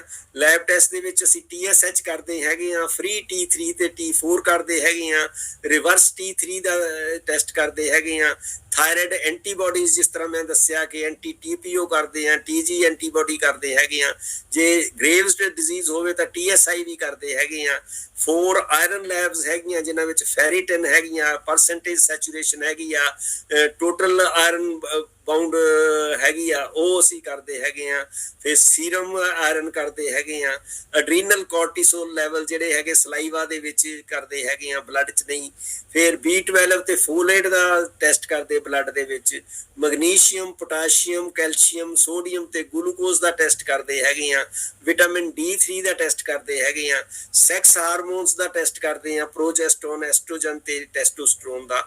ਇਹਨਾਂ ਸਾਰੇ ਲੈਬ ਟੈਸਟਾਂ ਤੋਂ ਸਾਨੂੰ ਸਾਡੀ ਜਿਹੜੀ ਥਾਇਰਾਇਡ ਗਲੈਂਡ ਹੈਗੇ ਆ ਉਹਦਾ ਸਾਰਾ ਟੋਟਲ ਪਤਾ ਲੱਗ ਜਾਂਦਾ ਹੈਗਾ ਆ ਔਰ ਉਹਦੇ ਨਾਲ ਫਿਰ ਅਸੀਂ ਇਸ ਬਿਮਾਰੀ ਨੂੰ ਟ੍ਰੀਟ ਕਰਦੇ ਆ। ਪਰ ਜਿਹੜੇ ਸਾਡੇ ਕਨਵੈਨਸ਼ਨਲ ਮੈਡੀਸਨ ਹੈਗੀ ਆ ਉਹਦੇ ਵਿੱਚ ਸਿਰਫ ਜਦੋਂ ਤੁਸੀਂ ਦੇਖਦੇ ਆ ਕਿ ਤੁਹਾਡੀ TSH ਵਧਿਆ ਆ ਤਾਂ ਇੱਕਦਮ ਅਸੀਂ ਉਹ ਗੋਲੀ ਇੱਕ ਜੀ ਸਵੇਰ ਨੂੰ ਖਾ ਲਓ ਤੇ ਤੁਹਾਡੀ ਥਾਇਰਾਇਡ ਠੀਕ ਹੋ ਜਾਏਗੀ, ਉਹ ਹੁੰਦੀ ਨਹੀਂ ਹੈ ਔਰ ਤੁਹਾਡੇ ਸਿੰਪਟਮ ਜਿਹੜੇ ਹੈਗੇ ਆ ਸਾਡੇ ਲੋਕ ਵੀ ਉਦਾਂ ਦੇ ਹੀ ਹੈਗੇ ਆ। ਮੈਂ ਤਾਂ ਜੀ ਗੋਲੀ ਖਾਈ ਜਾਨੀ ਆ, ਗੋਲੀ ਕੱਲੀ ਖਾਈ ਜਾਨੀ ਵੀ ਤੈਨੂੰ ਫਰਕ ਪਿਆ? ਨਹੀਂ ਜੀ ਫਰਕ ਤਾਂ ਕੋਈ ਨਹੀਂ ਪਿਆ, ਤਾਂ ਫਿਰ ਗੋਲੀ ਕਾਹ ਲਈ ਖਾਈ ਜਾਂਦੇ ਆ ਕੱਲੀ? ਉਹ ਕਦੀ ਦੇਖਿਆ ਹੀ ਨਹੀਂ ਹੈ ਕਿ ਜੀ ਡਾਕਟਰ ਨੇ ਇੱਕ ਵਾਰੀ ਗੋਲੀ ਦੇ ਦਿੱਤੀ ਆ ਤੇ ਉਹੀ ਖਾਈ ਜਾਣੀ ਆ ਔਰ ਇਹ ਨਹੀਂ ਦੇਖਣਾ ਕਿ ਉਹਦੇ ਨਾਲ ਮੇਰੇ ਜਿਹੜੇ ਸਿੰਪਟਮ ਹੈਗੇ ਆ ਉਹਨਾਂ ਨੂੰ ਕੋਈ ਫਰਕ ਪਿਆ ਜਾਂ ਨਹੀਂ ਪਿਆ, ਇਹ ਨਹੀਂ ਦੇਖਣਾ। ਤੇ ਇਸ ਕਰਕੇ ਜੇ ਤੁਹਾਡੇ ਸਿੰਪਟਮਸ ਨੂੰ ਕੋਈ ਫਰਕ ਪੈਂਦਾ ਹੈ ਫਿਰ ਤਾਂ ਠੀਕ ਹੈ, ਗੋਲੀ ਖਾਈ ਚਲੋ, ਬਹੁਤ ਵਧੀਆ ਹੈਗਾ। ਜੇ ਤੁਹਾਡੇ ਸਿੰਪਟਮਸ ਜਿਹੜੇ ਹੈਗੇ ਆ, ਸਿੰਪਟਮ ਕਿਹੜੇ ਹੈਗੇ ਆ? ਤੁਹਾਡੀ ਥਕਾਵਟ ਹੈਗੀ ਆ, ਤੁਹਾਡੀ ਕੰਸਟੀਪੇਸ਼ਨ ਹੈਗੀ ਆ, ਤੁਹਾਡਾ ਡਿਪਰੈਸ਼ਨ ਹੈਗਾ, ਤੁਹਾਡੇ ਬ੍ਰੇਨ ਫੌਗ ਹੈਗੀ ਆ, ਤੁਹਾਡਾ ਵਜ਼ਨ ਵਧੀ ਜਾ ਰਿਹਾ ਆ, ਇਹ ਸਾਰੇ ਸਿੰਪਟਮ ਜਿਹੜੇ ਥਾਇਰਾਇਡ ਦੇ ਤੁਹਾਨੂੰ ਹੈਗੇ ਆ ਜੇ ਉਹਨਾਂ ਵਿੱਚੋਂ ਕਿਸੇ ਨੂੰ ਵੀ ਫਰਕ ਨਹੀਂ ਪਿਆ ਤੇ ਫਿਰ ਤੁਹਾਨੂੰ ਉਹ ਗੋਲੀ ਕੱਲੀ ਨੇ ਕੁਝ ਨਹੀਂ ਕਹਿਣਾ, ਉਹ ਗੋਲੀ ਕੱਲੀ ਦਾ ਕੋਈ ਮਤਲਬ ਨਹੀਂ ਹੈ। ਇਸੇ ਕਰਕੇ ਮੈਂ ਇਹ ਦੱਸਣਾ ਚਾਹੁੰਦਾ ਆ ਕਿ ਇਹ ਬਹੁਤ ਇੰਪੋਰਟੈਂਟ ਹੈਗਾ ਆ ਔਰ ਇਸ ਲਈ ਫਿਰ ਕੀ ਤੁਸੀਂ ਕਰਨਾ ਹੈਗਾ ਆ ਕਿ ਆਹ ਜਿਹੜੇ ਕੰਪਰੀਹੈਂਸਿਵ ਟ੍ਰੀਟਮੈਂਟ ਪਲਾਨ ਜਿਹੜਾ ਮੈਂ ਤੁਹਾਨੂੰ ਦੱਸਦਾ ਹੈਗਾ ਆ ਉਹਦੇ ਵਿੱਚ ਤੁਹਾਡੀ ਜਿਹੜੀ ਪ੍ਰੋਟੀਨ ਹੈਗੀ ਆ ਉਹ ਐਡਿਕੁਏਟ ਹੋਣੀ ਚਾਹੀਦੀ ਆ, ਤੁਹਾਡਾ ਮੈਗਨੀਸ਼ੀਅਮ ਪ੍ਰੋਪਰ ਹੋਣਾ ਚਾਹੀਦਾ, B12 ਪ੍ਰੋਪਰ ਹੋਣਾ ਚਾਹੀਦਾ, ਜ਼ਿੰਕ ਪ੍ਰੋਪਰ ਹੋਣਾ ਚਾਹੀਦਾ, ਆਇਓਡੀਨ ਪ੍ਰੋਪਰ ਹੋਣੀ ਚਾਹੀਦੀ, ਵਿਟਾਮਿਨ C ਹੋਣਾ ਚਾਹੀਦਾ, ਵਿਟਾਮਿਨ B2 ਹੋਣਾ ਚਾਹੀਦਾ, ਸੈਲੀਨੀਅਮ ਹੋਣਾ ਚਾਹੀਦਾ, ਵਿਟਾਮਿਨ D, ਵਿਟਾਮਿਨ A। ਅਗਰ ਇਹ ਸਾਰੇ ਤੁਹਾਡੇ ਬੋਡੀ ਦੇ ਵਿੱਚ ਹੈਗੇ ਆ ਤਾਂ ਤੁਹਾਡੀ ਸਿਰਫ ਜਿਹੜੀ ਹਾਈਪੋਥਾਇਰਾਇਡਿਜ਼ਮ ਹੈਗੀ ਆ ਜਾਂ ਤੁਹਾਡੀ ਥਾਇਰਾਇਡ ਦੀ ਜਿਹੜੀ ਹੈਲਥ ਹੈਗੀ ਆ ਉਹਨੂੰ ਇਹਨਾਂ ਸਾਰਿਆਂ ਨੇ ਦੇਖਣਾ ਹੈਗਾ ਆ। ਇਹ ਕੰਪਰੀਹੈਂਸਿਵ ਟ੍ਰੀਟਮੈਂਟ ਪਲਾਨ ਦੇ ਵਿੱਚ ਆ ਜਾਂਦੀ ਆ, ਇਹ ਕੋਈ ਦਵਾਈ ਨਹੀਂ ਹੈ, ਇਹ ਤੁਹਾਡੀ ਬੋਡੀ ਦੀ ਰਿਕੁਆਇਰਮੈਂਟ ਹੈਗੀ ਆ ਤੁਹਾਨੂੰ, ਤਾਂ ਕਿ ਤੁਹਾਡੇ ਜਿਹੜੇ ਹਾਰਮੋਨ ਹੈਗੇ ਆ ਉਹ ਨੈਚੁਰਲੀ ਆਪਣੇ ਆਪ ਪਰਮਾਤਮਾ ਦੇ ਜਿਹੜੇ ਹੈਗਾ ਆ ਉਹ ਆਪਣੇ ਆਪ ਬਣਨੇ ਸ਼ੁਰੂ ਹੋ ਜਾਣ। ਔਰ ਇਹ ਦਵਾਈ ਕੋਈ ਨਹੀਂ ਹੈ, ਸਿਰਫ ਤੁਹਾਡੇ ਬੋਡੀ ਦੇ ਖੁਰਾਕ ਦੇ ਤੱਤ ਹੈਗੇ ਆ ਜਿਹੜੇ ਕਿ ਤੁਹਾਨੂੰ ਸਪਲੀਮੈਂਟ ਕਰਨੇ ਪੈਣੇ ਹੈਗੇ ਆ। ਅਗਰ ਤੁਸੀਂ ਇਹ ਕਰੋਗੇ ਤੇ ਤੁਹਾਡਾ ਜਿਹੜਾ ਮਤਲਬ ਥਾਇਰਾਇਡ ਦੀ ਹੈਲਥ ਹੈਗੀ ਆ ਉਹ ਪਰਫੈਕਟ ਹੋ ਜਾਏਗੀ ਔਰ ਤੁਹਾਨੂੰ ਇਹ ਬਿਮਾਰੀ ਮਤਲਬ ਹਮੇਸ਼ਾ ਲਈ ਉਹ ਗੋਲੀ ਖਾਣ ਦੀ ਜ਼ਰੂਰਤ ਨਹੀਂ ਪਏਗੀ। ਸਿਰਫ ਇਹਨਾਂ ਦੇ ਨਾਲ ਹੀ ਤੁਹਾਡੀ ਆਪਣੀ ਜਿਹੜੀ ਥਾਇਰਾਇਡ ਗਲੈਂਡ ਹੈਗੀ ਆ ਉਹ ਕੰਮ ਕਰਨਾ ਸ਼ੁਰੂ ਕਰ ਦੇਗੀ ਔਰ ਤੁਹਾਨੂੰ ਕੋਈ ਵੀ ਐਕਸਟਰਾ ਗੋਲੀ ਖਾਣ ਦੀ ਲੋੜ ਨਹੀਂ ਪਏਗੀ। ਇੰਨਾ ਕਹਿੰਦਾ ਹੋਇਆ ਮੈਂ ਤੁਹਾਤੋਂ ਖਿਮਾ ਦਾ ਜਾਚਕਾਂ। Thank you very much. ਤੇ ਇੱਥੇ ਹੀ ਆਪਾਂ ਖਤਮ ਕਰਦੇ ਹਾਂ। ਸ਼ੁਕਰੀਆ, ਮਿਹਰਬਾਨੀ, ਥੈਂਕ ਯੂ ਜੀ। ਥੈਂਕ ਯੂ ਡਾਕਟਰ ਸਾਹਿਬ। ਡਾਕਟਰ ਸਾਹਿਬ, ਜਿਵੇਂ ਇਹ ਜਿਹੜਾ ਹਾਈਪੋਥਾਇਰਾਇਡਿਜ਼ਮ ਹੈਗਾ, ਇਹ ਬੱਚਿਆਂ ਦੇ ਵਿੱਚ ਵੀ ਇਹਦੀ ਕੰਪਲੇਂਟ ਹੋ ਸਕਦੀ ਆ? ਹਾਂਜੀ, ਬੱਚਿਆਂ ਦੇ ਵਿੱਚ ਵੀ ਹੋ ਜਾਂਦੀ। ਜਿੱਦਾਂ ਮੈਂ ਦੱਸਿਆ ਕਿ ਇਹ 5% ਜਿਹੜਾ ਹੈਗਾ ਆ ਇਹ 12 ਸਾਲ ਤੋਂ ਉੱਪਰ ਤੋਂ ਹੋ ਜਾਂਦਾ ਹੈਗਾ ਤੇ ਕਈਆਂ ਨੂੰ ਤਾਂ ਬੱਚਿਆਂ ਨੂੰ ਮਾਂ ਦੇ ਗਰਭ ਦੇ ਵਿੱਚੋਂ ਵੀ ਹੋ ਜਾਂਦਾ, ਕਿਉਂਕਿ ਜੇ ਮਦਰਸ ਦੇ ਆਇਓਡੀਨ ਦੀ ਘਾਟ ਹੈਗੀ ਆ ਜਾਂ ਥਾਇਰਾਇਡ ਦੀ ਹਾਈਪੋਥਾਇਰਾਇਡਿਜ਼ਮ ਮਦਰ ਨੂੰ ਹੈਗੀ ਆ ਤਾਂ ਬੱਚੇ ਨੂੰ ਫਿਰ ਉਹ ਕਿੱਥੋਂ ਹਾਰਮੋਨ ਮਿਲਣਗੇ? ਪਹਿਲੇ 3 ਮਹੀਨੇ ਤਾਂ ਮਾਂ ਤੋਂ ਹੀ ਲੈਣੇ ਹੈਗੇ ਆ। ਜੇ ਮਾਂ ਦੇ ਕੋਲ ਹੈ ਨਹੀਂ ਤੇ ਉਹ ਕਿੱਦਾਂ ਦੇਗੀ ਆਪਣੇ ਬੱਚੇ ਨੂੰ? ਸੋ ਇਸ ਕਰਕੇ ਬੱਚਿਆਂ ਨੂੰ ਵੀ ਹੋ ਜਾਂਦੀ ਆ। ਕਈ ਵਾਰੀ ਤਾਂ ਇਹਦੇ ਨਾਲ ਬੱਚੇ ਕ੍ਰੈਟਨ ਪੈਦਾ ਹੁੰਦੇ ਆ, ਉਹਨੂੰ ਕਹਿੰਦੇ ਆ ਕਿ ਉਹਨਾਂ ਦਾ ਜਿਹੜਾ ਬਹੁਤ ਮੈਂਟਲੀ ਅਨਸਟੇਬਲ ਹੁੰਦੇ ਆ ਬੱਚੇ, ਕ੍ਰੈਟਨ ਹੁੰਦੇ ਆ, ਉਹਨਾਂ ਦਾ ਦਿਮਾਗ ਹੀ ਨਹੀਂ ਚੱਲਦਾ ਹੈਗਾ ਆ। ਉਹ ਸਾਰੇ ਥਾਇਰਾਇਡ ਦੇ ਪ੍ਰੋਬਲਮ ਕਰਕੇ ਹੁੰਦੇ ਆ, ਕਿਉਂਕਿ ਮੈਂਟਲ ਡਿਵੈਲਪਮੈਂਟ ਦੇ ਲਈ ਹਾਰਮੋਨ ਜਿਹੜੇ ਆ ਬਹੁਤ ਜ਼ਰੂਰੀ ਹੈਗੇ ਆ। ਜੀ ਡਾਕਟਰ, ਬੱਚਿਆਂ 'ਚ ਬਹੁਤ ਜ਼ਰੂਰੀ ਹੈਗਾ ਆ ਕਿ ਇਹ ਹਾਰਮੋਨ ਜਿਹੜੇ ਆ ਪੂਰੇ ਹੋਣੇ ਚਾਹੀਦੇ ਆ। ਜੀ। ਤੇ ਡਾਕਟਰ ਸਾਹਿਬ, ਫਿਰ ਬੱਚਿਆਂ ਨੂੰ ਆਪਾਂ ਕੀ ਡਾਈਟ ਦੇ ਸਕਦੇ? ਕਿਉਂਕਿ ਛੋਟੇ ਬੱਚਿਆਂ ਨੂੰ ਆਪਾਂ ਮੈਡੀਸਨ ਤੇ ਤਾਂ ਨਹੀਂ ਰੱਖ ਸਕਦੇ, ਫਿਰ ਉਹਨਾਂ ਲਈ ਆਪਾਂ ਕੀ ਉਹਨਾਂ ਨੂੰ ਮੈਡੀਸਨ ਤਾਂ ਆਪਾਂ ਸਿਆਣਿਆਂ ਨੂੰ ਵੀ ਨਹੀਂ ਦਿੰਦੇ। ਮੈਂ ਤਾਂ ਤੁਹਾਨੂੰ ਦੱਸਿਆ ਕਿ ਜਿੰਨੇ ਸਪਲੀਮੈਂਟ ਹੈਗੇ ਆ ਉਹ ਸਾਰੇ ਅਸੀਂ ਦਿੰਨੇ ਹੈਗੇ ਆ। ਜੀ ਸਪਲੀਮੈਂਟ ਹੀ ਦੇਣੇ ਆ। ਸਪਲੀਮੈਂਟ ਦੇ ਨਾਲ ਤਾਂ ਜਿਹੜੀ ਤੁਹਾਡੀ ਆਪਣੀ ਪ੍ਰੋਪਰ ਡਾਈਟ ਹੈਗੀ ਆ, ਪ੍ਰੋਪਰ ਥਾਇਰਾਇਡ ਹੈਗੀ ਆ, ਉਹ ਆਪਣੇ ਆਪ ਡਿਵੈਲਪ ਹੋ ਜਾਣੀ ਆ। ਦਵਾਈ ਦਾ ਤਾਂ ਮੈਂ ਇੱਕ ਵੀ ਦਵਾਈ ਦਾ ਜ਼ਿਕਰ ਨਹੀਂ ਕੀਤਾ ਆਪਣੇ ਸੈਸ਼ਨ ਦੇ ਵਿੱਚ। ਬਿਲਕੁਲ ਬਿਲਕੁਲ ਡਾਕਟਰ ਸਾਹਿਬ, ਸਾਰੇ ਜੋ ਹੈ ਸਾਰੇ ਸਪਲੀਮੈਂਟ ਦਿੱਤੇ ਆ ਤਾਂ ਕਿ ਨੈਚੁਰਲ ਵੇ ਦੇ ਨਾਲ ਹੀ ਇਹ ਸਾਰੀ ਜਿਹੜੀ ਪ੍ਰੋਬਲਮ ਆ ਸਹੀ ਹੋ ਜਾਏ। ਜੀ ਥੈਂਕ ਯੂ ਡਾਕਟਰ ਸਾਹਿਬ। ਤੇ ਡਾਕਟਰ ਸਾਹਿਬ ਪਲੀਜ਼ ਤੁਸੀਂ ਇਹ ਵੀ ਦੱਸੋ ਸਾਰਿਆਂ ਨੂੰ ਕਿ ਇਹਦੇ ਵਿੱਚ ਯੋਗਾ, ਐਕਸਰਸਾਈਜ਼ ਔਰ ਜਿਹੜੀ ਸੈਰ ਹੈਗੀ ਆ ਉਹਦੀ ਕੀ ਇੰਪੋਰਟੈਂਸ ਹੈਗੀ ਆ? ਉਹਦੀ ਇੰਪੋਰਟੈਂਸ ਤਾਂ ਸਾਡੀ ਸਾਰੀ ਬਾਡੀ ਦੇ ਲਈ ਬਹੁਤ ਜ਼ਰੂਰੀ ਹੈਗੀ ਆ। ਜਿੱਦਾਂ ਸਾਡੀ ਸਾਰੀ ਬਾਡੀ ਦੇ ਲਈ ਯੋਗਾ ਦੇ ਨਾਲ ਕੀ ਹੁੰਦਾ ਕਿ ਸਾਡੀ ਸਾਰੀ ਸਰੀਰ ਦੀ ਜਿਹੜੀ ਮੂਵਮੈਂਟ ਹੁੰਦੀ ਆ, ਮੂਵਮੈਂਟ ਦੇ ਨਾਲ ਸਾਡੀ ਜਿਹੜੀ એનર્ਜੀ ਹੈਗੀ ਆ, ਮੈਟਾਬੋਲਿਜ਼ਮ ਹੈਗਾ ਆ, ਉਹ ਸਾਰਾ ਤੇਜ਼ ਹੁੰਦਾ ਆ ਤੇ ਥਾਇਰਾਇਡ ਗਲੈਂਡ ਜਿਹੜੀ ਹੈਗੀ ਆ ਉਹ ਸਾਡੇ ਮੈਟਾਬੋਲਿਜ਼ਮ ਨੂੰ ਕੰਟਰੋਲ ਕਰਦੀ ਹੈਗੀ ਆ। ਤੇ ਜਿਹੜੀ ਐਕਸਰਸਾਈਜ਼ ਹੈਗੀ ਆ ਉਹਦੇ ਨਾਲ ਵੀ ਸਾਡੇ ਮਸਲਸ ਜਿਹੜੇ ਹੈਗੇ ਆ ਉਹ ਮੂਵ ਹੁੰਦੇ ਆ ਔਰ ਉਹਦੇ ਨਾਲ ਵੀ એનર્ਜੀ ਜਿਹੜੀ ਆ ਖਪਤ ਹੁੰਦੀ ਆ ਔਰ ਉਹਦੇ ਲਈ ਵੀ ਥਾਇਰਾਇਡ ਦੀ ਜ਼ਰੂਰਤ ਹੈਗੀ ਆ। ਕਈ ਵਾਰੀ ਜਿੱਦਾਂ ਹੁਣ ਜ਼ਿਆਦਾ ਲੇਜ਼ੀਨੈਸ ਹੋ ਜਾਂਦੀ ਆ ਹਾਈਪੋਥਾਇਰਾਇਡਸ ਦੇ ਨਾਲ, ਜੇ ਤੁਸੀਂ ਐਕਸਰਸਾਈਜ਼ ਵਗੈਰਾ ਕਰਦੇ ਆ ਤਾਂ ਤੁਹਾਡੀ ਬਾਡੀ ਦੇ ਵਿੱਚ ਵੈਸੇ ਹੀ ਥੋੜੀ ਜਿਹੀ ਚੁਸਤੀ ਆ ਜਾਂਦੀ ਆ ਔਰ ਚੁਸਤੀ ਦੇ ਨਾਲ ਤੁਹਾਡਾ ਜਿਹੜਾ ਥਾਇਰਾਇਡ ਹੈਗਾ ਆ ਉਹ ਵੀ ਐਕਟੀਵੇਟ ਹੋ ਜਾਂਦਾ ਥੋੜਾ। ਸੋ ਇਸ ਕਰਕੇ ਜਿੰਨੀਆਂ ਵੀ ਇਹ ਐਕਸਰਸਾਈਜ਼ਸ ਹੈਗੀਆਂ ਆ ਉਹ ਇਹਦੇ ਲਈ ਬਹੁਤ ਜ਼ਰੂਰੀ ਹੈਗੀਆਂ ਆ। ਜੀ ਡਾਕਟਰ ਸਾਹਿਬ ਥੈਂਕ ਯੂ। ਅਗਰ ਕਿਸੇ ਦਾ ਕੁਐਸਚਨ ਹੈਗਾ ਪਲੀਜ਼ ਆਪਣੇ ਆਪ ਨੂੰ ਅਨਮਿਊਟ ਕਰਕੇ ਤੁਸੀਂ ਪੁੱਛ ਸਕਦੇ ਹੋ ਡਾਕਟਰ ਸਾਹਿਬ ਕੋਲੋਂ। ਤੇ ਡਾਕਟਰ ਸਾਹਿਬ ਆਪਾਂ ਇਹਦੇ ਵਿੱਚ ਕਿਹੜੇ ਫੂਡ ਜਿਹੜੇ ਅਵੋਇਡ ਕਰਨੇ ਹੁੰਦੇ ਜਾਂ ਕੋਈ ਇਦਾਂ ਦੀਆਂ ਸਬਜ਼ੀਆਂ ਜਾਂ ਕੋਈ ਇਦਾਂ ਦੀ ਚੀਜ਼ ਜਿਹੜੀ ਥਾਇਰਾਇਡ ਦੇ ਵਿੱਚ ਨਹੀਂ ਖਾਣੀ ਹੈਗੀ? ਇਹਦੇ ਵਿੱਚ ਇੱਕ ਜ਼ਿਆਦਾ ਗੋਇਟਰ ਦੇ ਵਿੱਚ ਜਿਹੜੀਆਂ ਹੈਗੀਆਂ ਆ ਮਤਲਬ ਜਿਹੜੀਆਂ ਪਾਲਕ ਵਗੈਰਾ ਦੀਆਂ ਸਬਜ਼ੀਆਂ ਹੈਗੀਆਂ ਆ, ਇਹ ਇਸ ਬ੍ਰੈਸਿਕਾ ਔਰ ਇਹ ਚੀਜ਼ਾਂ ਹੈਗੀਆਂ, ਇਹ ਗੋਭੀ ਹੈ ਔਰ ਇਸ ਤਰ੍ਹਾਂ ਦੀਆਂ ਹੈਗੀਆਂ ਆ, ਇਹ ਅਵੋਇਡ ਪਹਿਲਾਂ ਕਰਨ ਨੂੰ ਕਹਿੰਦੇ ਸੀ ਪਰ ਉਹਨਾਂ ਨੇ ਦੇਖਿਆ ਆ ਕਿ ਇਹਦੇ ਨਾਲ ਕੋਈ ਖਾਸ ਫਰਕ ਨਹੀਂ ਇੰਨਾ ਪੈਂਦਾ। ਜੀ ਡਾਕਟਰ ਸਾਹਿਬ ਸੋਇਆਬੀਨ ਦਾ ਵੀ ਹੈਗਾ ਇਹਦੇ ਨਾਲ ਕੋਈ ਰਿਲੇਸ਼ਨ? ਹਾਂ, ਸੋਇਆਬੀਨ ਜਿਹੜੀ ਹੈਗੀ ਆ ਉਹ ਉਹਦੇ ਵਿੱਚ ਹਾਰਮੋਨਸ ਹੁੰਦੇ, ਫਾਈਟੋਐਸਟ੍ਰੋਜਨਸ ਹੁੰਦੇ ਹੈਗੇ ਆ ਔਰ ਉਹਨਾਂ ਦਾ ਨੁਕਸਾਨ ਨਹੀਂ ਹੈ ਕੋਈ ਵੀ, ਉਹ ਲੈ ਸਕਦੇ ਆ, ਕੋਈ ਐਸੀ ਗੱਲ ਨਹੀਂ। ਜੀ ਡਾਕਟਰ ਸਾਹਿਬ ਥੈਂਕ ਯੂ।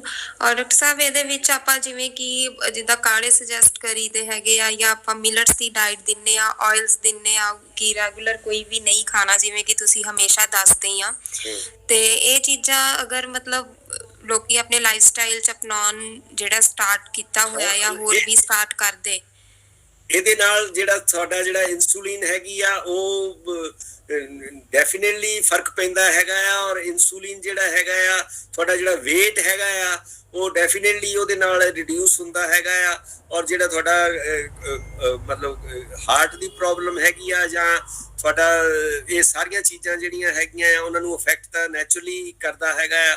ਤੇ ਤੁਹਾਡੀ ਖੁਰਾਕ ਜਿਹੜੀ ਹੈਗੀ ਆ ਉਹ ਵੀ ਇੱਕ ਡਿਸਪਲਿਨਡ ਖੁਰਾਕ ਹੋ ਜਾਂਦੀ ਹੈਗੀ ਆ, ਤੇ ਬਾਕੀ ਤੁਹਾਡੇ ਜਿਹੜੇ ਐਂਟੀਆਕਸੀਡੈਂਟਸ ਹੈਗੇ ਆ ਉਹ ਤੁਹਾਨੂੰ ਮਿਲ ਜਾਂਦੇ ਆ, ਔਰ ਜਿੰਨੇ ਵੀ ਇਹ ਤੱਤ ਜਿੰਨੇ ਮੈਂ ਤੁਹਾਨੂੰ ਦੱਸੇ ਹੈਗੇ ਆ ਇਹ ਵੀ ਇਹਨਾਂ ਚੋਂ ਮਿਲ ਜਾਂਦੇ ਹੈਗੇ ਆ।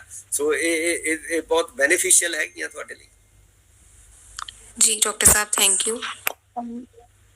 जी राम मनिंदर जी। ਡਾਕਟਰ ਸਾਹਿਬ ਸੌਰੀ ਮੈਂ ਲੇਟ ਜੁਆਇਨ ਕੀਤਾ, ਕਨੈਕਟੀਵਿਟੀ ਪ੍ਰੋਬਲਮਸ ਹੋ ਰਹੀਆਂ ਸਨ ਸਾਨੂੰ। ਸਾਡੇ ਹਾਈਪੋਥਾਇਰਾਇਡਿਜ਼ਮ ਜਿਹੜਾ ਰੇਡੀਏਸ਼ਨ ਇੰਡਿਊਸਡ ਅਗਰ ਕਿਸੇ ਨੂੰ ਹੈਗਾ ਹੈ, ਸੌਰੀ ਤੁਸੀਂ ਪਹਿਲੇ ਇਸ ਗੱਲ ਨੂੰ ਐਡਰੈਸ ਕਰ ਚੁੱਕੇ ਹੋ ਤਾਂ ਮੈਂ ਮਾਫੀ ਚਾਹੁੰਦੀ ਹਾਂ, ਬਟ ਕਾਈਂਡਲੀ ਰਿਪੀਟ ਦਿਸ।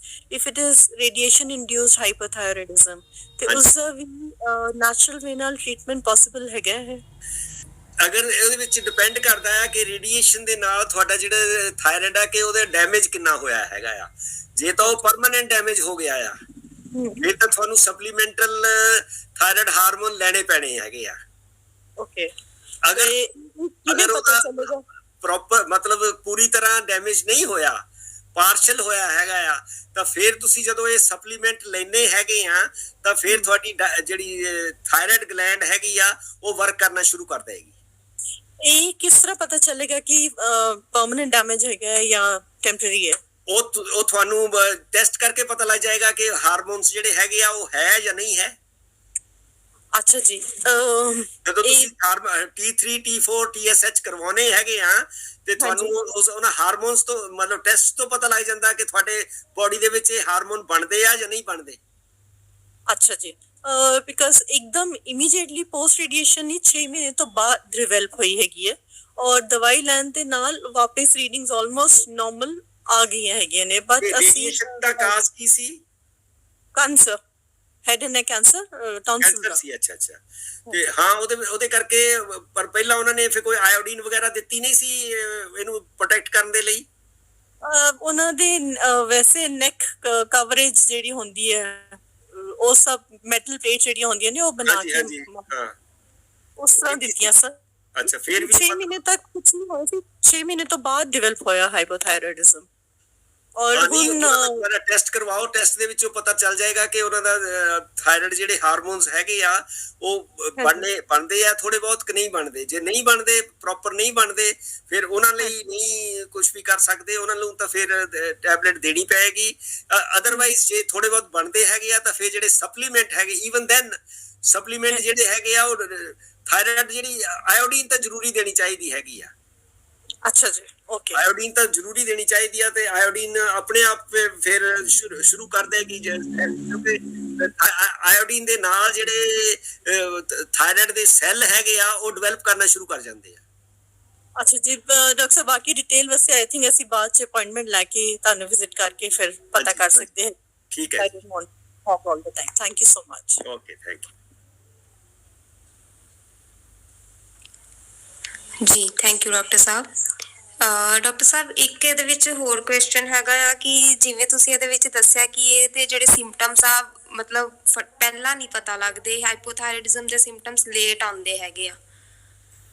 ਇਹ ਸਿੰਪਟਮਸ ਲੇਟ ਨਹੀਂ ਆਉਂਦੇ ਕਿਉਂਕਿ ਉਹਨਾਂ ਦਾ ਕੋਈ ਜ਼ਿਆਦਾ ਬੋਡੀ ਦੇ ਉੱਤੇ ਕਿਉਂਕਿ ਸਾਨੂੰ ਸਿੰਪਟਮ ਜਿਹੜੇ ਆ ਉਹੋ ਹੀ ਪਤਾ ਲੱਗਦੇ ਆ ਜਿਹੜੇ ਸਾਨੂੰ ਦਰਦ ਦਿੰਦੇ ਆ। ਇਹਦੇ ਵਿੱਚ ਕਿਸੇ ਵੀ ਸਿੰਪਟਮ ਨੇ ਦਰਦ ਨਹੀਂ ਦੇਣਾ, ਕਿਉਂਕਿ ਜਦੋਂ ਵਜ਼ਨ ਜ਼ਿਆਦਾ ਹੋਣ ਲੱਗਣਾ ਆ ਤਾਂ ਵੀ ਨਹੀਂ ਸਾਨੂੰ ਦਰਦ ਮਹਿਸੂਸ ਹੋਣਾ, ਜਦੋਂ ਸਾਡਾ ਡਿਪਰੈਸ਼ਨ ਹੋਣਾ ਤਾਂ ਵੀ ਕੋਈ ਦਰਦ ਨਹੀਂ ਹੋਣਾ, ਜਦੋਂ ਫਟੀਗ ਹੋਣੀ ਆ ਤਾਂ ਵੀ ਦਰਦ ਨਹੀਂ ਹੋਣਾ। ਇਹ ਜਿਹੜੇ ਵੇਗ ਸਿੰਪਟਮ ਹੈਗੇ ਆ, ਵੇਗ ਸਿੰਪਟਮ ਜਿਹੜੇ ਆ ਉਹ ਅਸੀਂ ਇਗਨੋਰ ਕਰ ਦਿੰਦੇ ਹੈਗੇ ਕਿ ਵੈਸੇ ਹੀ ਹੋਇਆ ਜੀ, ਮੈਨੂੰ ਬਾਏ ਹੋ ਗਈ, ਮੈਨੂੰ ਗਰਮੀ ਹੋ ਗਈ, ਮੈਨੂੰ ਮਾਂ ਦੀ ਦਾਲ ਖਾ ਲਈ ਸੀ, ਫਲਾਨਾ ਕਰ ਲਿਆ ਸੀ। ਅਸੀਂ ਮਤਲਬ ਇਹ ਸਾਡਾ ਦਿਮਾਗ ਹੁੰਦਾ ਆ ਕਿ ਅਸੀਂ ਉਹਨੂੰ ਇਗਨੋਰ ਕਰਦੇ ਹੈਗੇ ਆ। ਸਿੰਪਟਮ ਤਾਂ ਹੁੰਦੇ ਆ, ਅਗਰ ਤੁਸੀਂ ਤੁਹਾਨੂੰ ਜਿੱਦਾਂ ਅੱਜ ਮੈਂ ਦੱਸਿਆ ਆ, ਜਾਣੂ ਕਰਵਾ ਦਿੱਤਾ ਆ ਤੇ ਅਗਰ ਇਸ ਤਰ੍ਹਾਂ ਦੇ ਸਿੰਪਟਮ ਹੁੰਦੇ ਆ ਤਾਂ ਤੁਸੀਂ ਸਤਰਕ ਹੋ ਜਾਓਗੇ ਔਰ ਤੁਸੀਂ ਉਹਨਾਂ ਨੂੰ ਮਤਲਬ ਪਹਿਲਾਂ ਹੀ ਜਾਣ ਜਾਓਗੇ। ਅਗਰ ਤੁਸੀਂ ਪਹਿਲਾਂ ਜਾਣ ਜਾਂਦੇ ਆ ਤਾਂ ਫਿਰ ਤੁਹਾਨੂੰ ਇਹਦੇ ਵਿੱਚ ਇਸ ਤਰ੍ਹਾਂ ਦਾ ਹੋਏਗਾ ਕਿ ਤੁਸੀਂ ਪਹਿਲਾਂ ਹੀ ਉਹਦਾ ਇਲਾਜ ਕਰਨਾ ਸ਼ੁਰੂ ਕਰ ਦਿਓਗੇ। ਜੀ ਡਾਕਟਰ ਸਾਹਿਬ ਬਿਲਕੁਲ ਠੀਕ ਹੈ। ਤੇ ਡਾਕਟਰ ਸਾਹਿਬ ਇਹ ਤੋਂ ਥੋੜਾ ਜਿਹਾ ਡਿਫਰੈਂਟ ਕੁਐਸਚਨ ਹੈਗਾ, ਜਿਵੇਂ ਕਿ ਹੁਣ ਅੱਜ ਕੱਲ ਦੇ ਟਾਈਮ 'ਚ fever, sore throat, cough and cold ਚੱਲ ਰਿਹਾ ਹੈਗਾ। ਹਾਂਜੀ। ਤੇ ਇਹਦੇ ਜਿੱਦਾਂ 3 ਤੋਂ 4 ਦਿਨ ਫੀਵਰ ਰਹਿਣ ਤੋਂ ਬਾਅਦ, ਉਸ ਤੋਂ ਬਾਅਦ ਜਦੋਂ ਵੀਕਨੈਸ ਇਹਦੀ ਕਵਰ ਹੋਣੀ ਸਟਾਰਟ ਹੁੰਦੀ ਆ, ਉਸ ਟਾਈਮ ਜਿੱਦਾਂ ਚੈਸਟ ਦੇ ਵਿੱਚ ਹੈਵੀਨੈਸ ਦਾ ਰਹਿਣਾ, ਮਤਲਬ ਲਾਈਕ ਆਫਟਰ ਵੋਮਿਟਿੰਗਸ ਜਾਂ ਉਹ ਭਾਰੀਪਨ ਰਹਿੰਦਾ ਹੈਗਾ ਛਾਤੀ ਦੇ ਵਿੱਚ, ਉਹਦਾ ਕੀ ਉਹਦਾ ਇਹੀ ਆ ਕਿ ਇਹ ਮਤਲਬ ਕਰੋਨਾ ਹੀ ਇਹ ਜਿੰਨਾ ਵੀ ਗਲੇ ਦੇ ਅੱਜ ਕੱਲ ਕੇਸ ਆ ਰਹੇ ਆ ਇਹ ਸਾਰੇ ਕਰੋਨਾ ਹੈਗੇ ਆ ਜੀ। ਔਰ ਇਹ ਕਰੋਨਾ ਜਿਹੜਾ ਹੈਗਾ ਇੰਨਾ ਕੋਈ ਮਤਲਬ ਜ਼ਿਆਦਾ ਮਤਲਬ ਘਾਤਕ ਨਹੀਂ ਹੈ, ਕੋਈ ਵੀ ਸਿੰਪਟਮਸ ਆਉਂਦੇ ਹੈਗੇ ਆ ਔਰ ਸਿੰਪਟਮਸ ਇਹਦੇ ਮਾਈਲਡ ਹੁੰਦੇ ਆ ਔਰ ਉਹ ਚਲ ਜਾਂਦੇ ਹੈਗੇ ਆ, ਪਰ ਇਹਦੇ ਨਾਲ ਕਮਜ਼ੋਰੀ ਜਿਹੜੀ ਹੈਗੀ ਆ ਉਹ ਕਾਫੀ ਦਿਨ ਰਹਿੰਦੀ ਹੈਗੀ ਆ। ਗਲੇ ਦੇ ਵਿੱਚ ਵੀ ਥੋੜੀ ਬਹੁਤ ਇਨਫੈਕਸ਼ਨ ਵਗੈਰਾ ਇਹਦੇ ਕਰਕੇ ਰਹਿੰਦੀ ਹੈਗੀ ਆ। ਇਹਦੇ ਲਈ ਤੁਸੀਂ ਸਪਲੀਮੈਂਟਸ ਜਿਹੜੇ ਹੈਗੇ ਆ ਉਹ ਆਪਣੇ ਪ੍ਰੋਪਰ ਲਈ ਚੱਲੋ ਔਰ ਖੁਰਾਕ ਜਿਹੜੀ ਹੈਗੀ ਆ ਵਧੀਆ ਲਈ ਚੱਲੋ, ਗਰਮ ਪਾਣੀ ਦੇ ਗਰਾਰੇ ਕਰੀ ਚੱਲੋ ਔਰ ਇਹਦੇ ਨਾਲ ਹੀ ਇਹ ਠੀਕ ਹੋ ਜਾਏਗਾ। ਹੋਰ ਕੋਈ ਪ੍ਰੋਬਲਮ ਇਹਦੇ ਵਿੱਚ ਜ਼ਿਆਦਾ ਨਹੀਂ ਹੋਏਗੀ।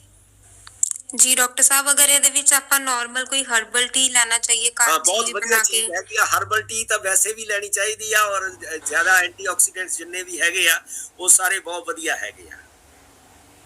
ਜੀ ਡਾਕਟਰ ਸਾਹਿਬ ਥੈਂਕ ਯੂ।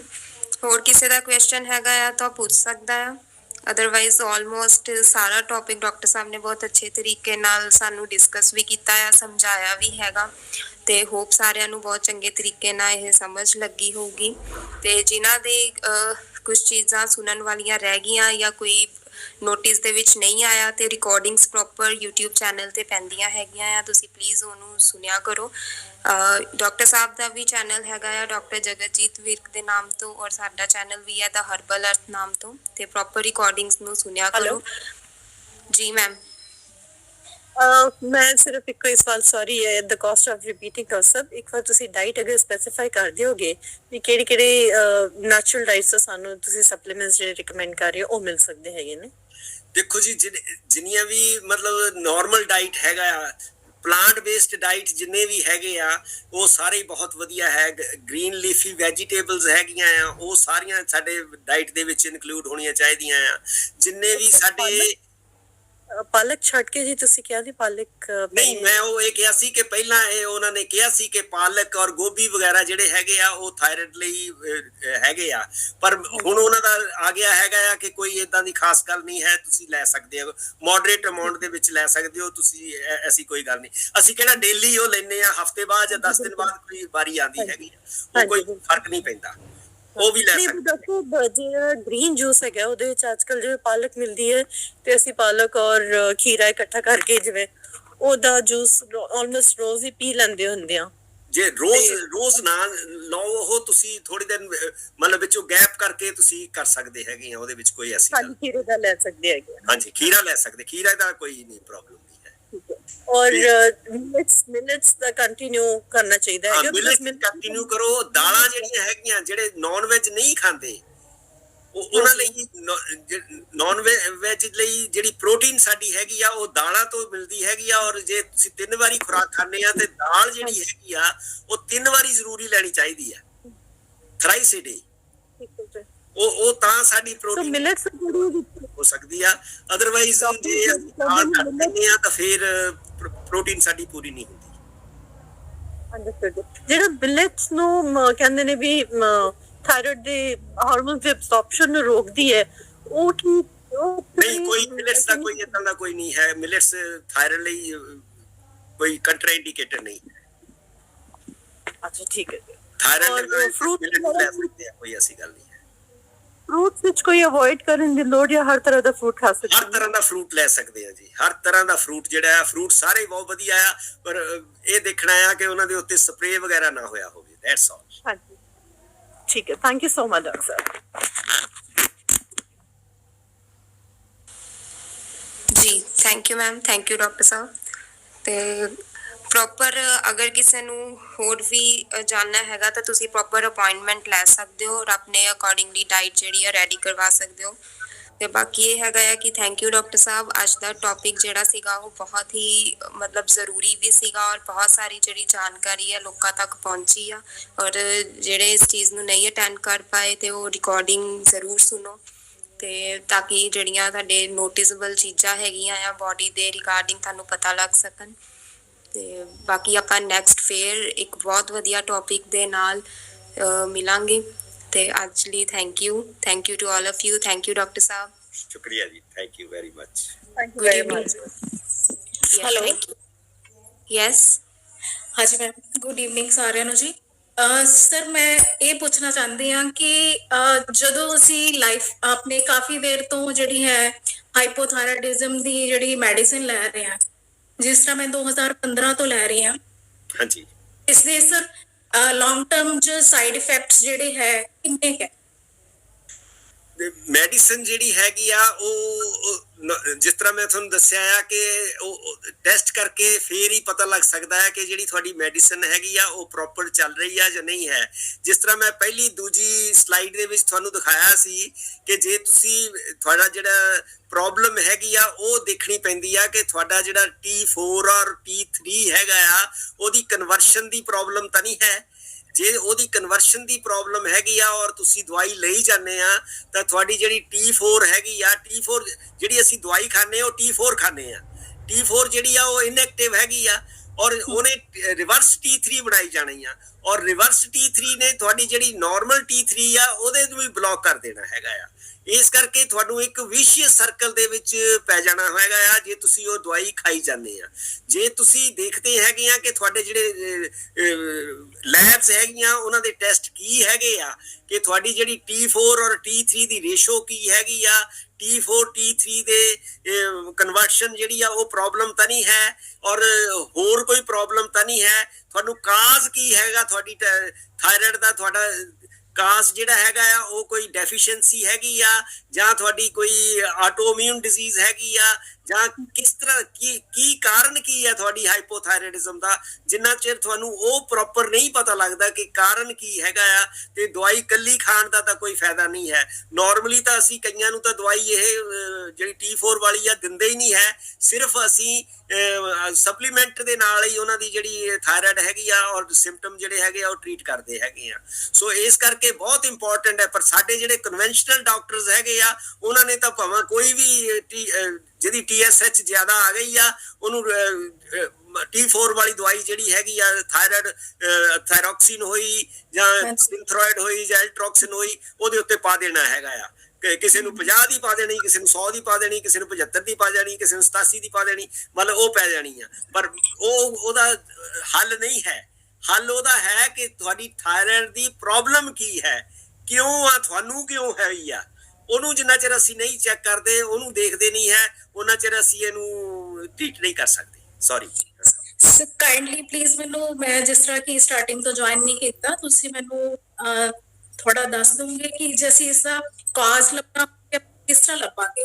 ਉਹ ਕਾਜ਼ ਵੀ ਉਹ ਸਾਰਾ ਜਿਹੜਾ ਤੁਹਾਡੇ ਟੈਸਟ ਹੈਗੇ ਆ ਉਹਨਾਂ ਨੂੰ ਦੇਖ ਕੇ ਲੱਭ ਸਕਦੇ ਹੈਗੇ ਆ ਤੁਸੀਂ। ਇਹ ਜਿਹੜੀ ਰਿਕਾਰਡਿੰਗ ਹੈਗੀ ਆ ਉਹਨੂੰ ਸਾਰੀ ਨੂੰ ਦੁਬਾਰਾ ਫੇਰ ਦੇਖ ਲੈਣਾ ਔਰ ਇਹ ਹਰਬਲ ਲਾਈਫ ਤੇ ਵੀ ਆ ਜਾਣੀ ਆ ਔਰ ਅਗਰ ਮੇਰੇ ਚੈਨਲ ਦੇ ਉੱਤੇ ਵੀ ਪਾਈ ਹੋਈ ਹੈਗੀ ਆ, ਤੁਸੀਂ ਇਹ ਦੁਬਾਰਾ ਦੇਖ ਲੈਣਾ ਔਰ ਤੁਹਾਨੂੰ ਉਹਦੇ ਵਿੱਚ ਪਤਾ ਲੱਗ ਜਾਏਗਾ। ਜੇ ਫੇਰ ਵੀ ਕੋਈ ਪ੍ਰੋਬਲਮ ਹੋਏਗੀ ਤੇ ਤੁਸੀਂ ਮੇਰੇ ਨਾਲ ਡਿਸਕਸ ਕਰ ਲੈਣਾ ਪਲੀਜ਼। ਠੀਕ ਹੈ ਜੀ, ਥੈਂਕ ਯੂ ਜੀ। ਥੈਂਕ ਯੂ ਡਾਕਟਰ ਸਾਹਿਬ and thank you to all of you. ਜਿਵੇਂ ਕਿ ਡਾਕਟਰ ਸਾਹਿਬ ਨੇ ਦੱਸਿਆ ਹੈਗਾ ਕਿ ਜਿਹੜੀਆਂ ਵੀ ਹੋਰ ਤੁਹਾਡੇ ਰਹਿ ਗਈਆਂ ਹੈਗੀਆਂ ਮਨ ਦੀਆਂ ਕੁਝ ਵੀ ਕੁਐਸਚਨਸ ਡਾਊਟਸ, ਉਹ ਪਲੀਜ਼ ਤੁਸੀਂ ਚੈਨਲ ਤੇ ਵਿਜ਼ਿਟ ਕਰਕੇ ਰਿਕਾਰਡਿੰਗਸ ਪੈਂਦੀਆਂ ਹੈਗੀਆਂ ਗਰੁੱਪਸ ਦੇ ਵਿੱਚ ਵੀ ਔਰ ਚੈਨਲ ਤੇ ਵੀ। ਡਾਕਟਰ ਸਾਹਿਬ ਦਾ ਖੁਦ ਦਾ ਵੀ ਚੈਨਲ ਹੈਗਾ ਤੇ ਤੁਸੀਂ ਰਿਕਾਰਡਿੰਗਸ ਨੂੰ ਸੁਣ ਸਕਦੇ ਆ। ਤੇ ਬਾਕੀ ਡਾਕਟਰ ਸਾਹਿਬ ਨੇ ਬਹੁਤ ਅੱਛੇ ਤਰੀਕੇ ਨਾਲ ਹਾਈਪੋਥਾਇਰਾਇਡਿਜ਼ਮ ਦੀ ਡੈਫੀਨੇਸ਼ਨ ਵੀ ਸਮਝਾ ਦਿੱਤੀ, ਸਿੰਪਟਮਸ ਵੀ ਦੱਸ ਦਿੱਤੇ ਔਰ ਇੱਕ ਇਹਦੀ ਜਿਵੇਂ ਕਿ TSH ਲੈਵਲ ਬਾਰੇ ਵੀ ਦੱਸਿਆ, ਘੱਟ ਹੋਣ ਨਾਲ ਬਲੱਡ ਦੇ ਵਿੱਚ ਜਿਹੜਾ ਇਹਦਾ ਲੈਵਲ ਆ ਉਹਦੀ ਵਜ੍ਹਾ ਨਾਲ ਹੁੰਦਾ ਔਰ ਕਿਹੜੇ ਲੈਬ ਟੈਸਟ ਤੁਸੀਂ ਕਰਵਾ ਸਕਦੇ ਆ ਉਹਦੀ ਵੀ ਪ੍ਰੋਪਰ ਉਹਨਾਂ ਨੇ ਲਿਸਟ ਦੱਸੀ ਹੈਗੀ ਆ। ਸੋ ਮੇਕ ਸ਼ੋਰ ਕਿ ਤੁਸੀਂ ਆਪਣੇ ਲਾਈਫ ਸਟਾਈਲ ਨੂੰ ਚੇਂਜ ਕਰੋ ਔਰ ਜਿਹੜੀਆਂ ਚੀਜ਼ਾਂ ਹੈ ਕੁਝ ਰੈਡੀਮੇਡ ਅਰਬਸ ਹੈਗੇ ਆ, ਕੁਝ ਇੱਦਾਂ ਦੀਆਂ ਚੀਜ਼ਾਂ ਆ ਸਪਲੀਮੈਂਟਸ ਹੈਗੇ ਆ ਜਿਨ੍ਹਾਂ ਨੂੰ ਅਸੀਂ ਲੈ ਕੇ ਆਪਣੇ ਜਿਹੜੇ ਥਾਇਰਾਇਡ ਨੂੰ ਆ ਜਾਂ ਹਾਈਪੋਥਾਇਰਾਇਡਿਜ਼ਮ ਆ ਜਾਂ ਜਿੰਨਾ ਵੀ ਇਹਦੇ ਟਾਈਪਸ ਹੈਗੇ ਆ ਉਹਨਾਂ ਨੂੰ ਠੀਕ ਕਰ ਸਕਦੇ ਆ। ਤੇ ਉਹਦੇ ਲਈ ਤੁਸੀਂ ਪਲੀਜ਼ ਅਪਾਇੰਟਮੈਂਟ ਲਓ ਔਰ ਤੁਸੀਂ ਡਿਸਕਸ ਕਰ ਸਕਦੇ ਹੋ। ਔਰ ਸੈਕੰਡਲੀ ਇਹ ਹੈਗਾ ਆ ਕਿ ਗੋਲੀਆਂ ਖਾਣਾ, ਜਿਵੇਂ ਕਿ ਡਾਕਟਰ ਸਾਹਿਬ ਨੇ ਦੱਸਿਆ ਆ, ਕੋਈ ਮੈਡੀਸਿਨ ਦਾ ਜ਼ਿਕਰ ਨਹੀਂ ਹੋਇਆ, ਲੇਕਿਨ ਅਗਰ ਤੁਸੀਂ ਕੋਈ ਮੈਡੀਸਿਨ ਲੈਂਦੇ ਹੋ ਤਾਂ that is not a permanent solution. So thank you very much doctor ਸਾਹਿਬ। ਸ਼ੁਕਰੀਆ ਜੀ। Thank you to all of you ਕਿ ਤੁਸੀਂ ਹਰ ਵਾਰ ਪਲੀਜ਼ ਇੱਦਾਂ ਹੀ ਵੱਧ ਤੋਂ ਵੱਧ ਇਹਦੀ ਜਾਣਕਾਰੀ ਲਓ। ਹੋਰ ਨਵੇਂ ਟੌਪਿਕਸ ਦੀ ਤਾਂ ਆਪਾਂ ਨੈਕਸਟ ਟੌਪਿਕ 'ਚ ਜ਼ਰੂਰ ਮਿਲਾਂਗੇ। Thank you very much. Good evening to all of you. Good evening doctor ਸਾਹਿਬ। ਥੈਂਕ ਯੂ ਜੀ।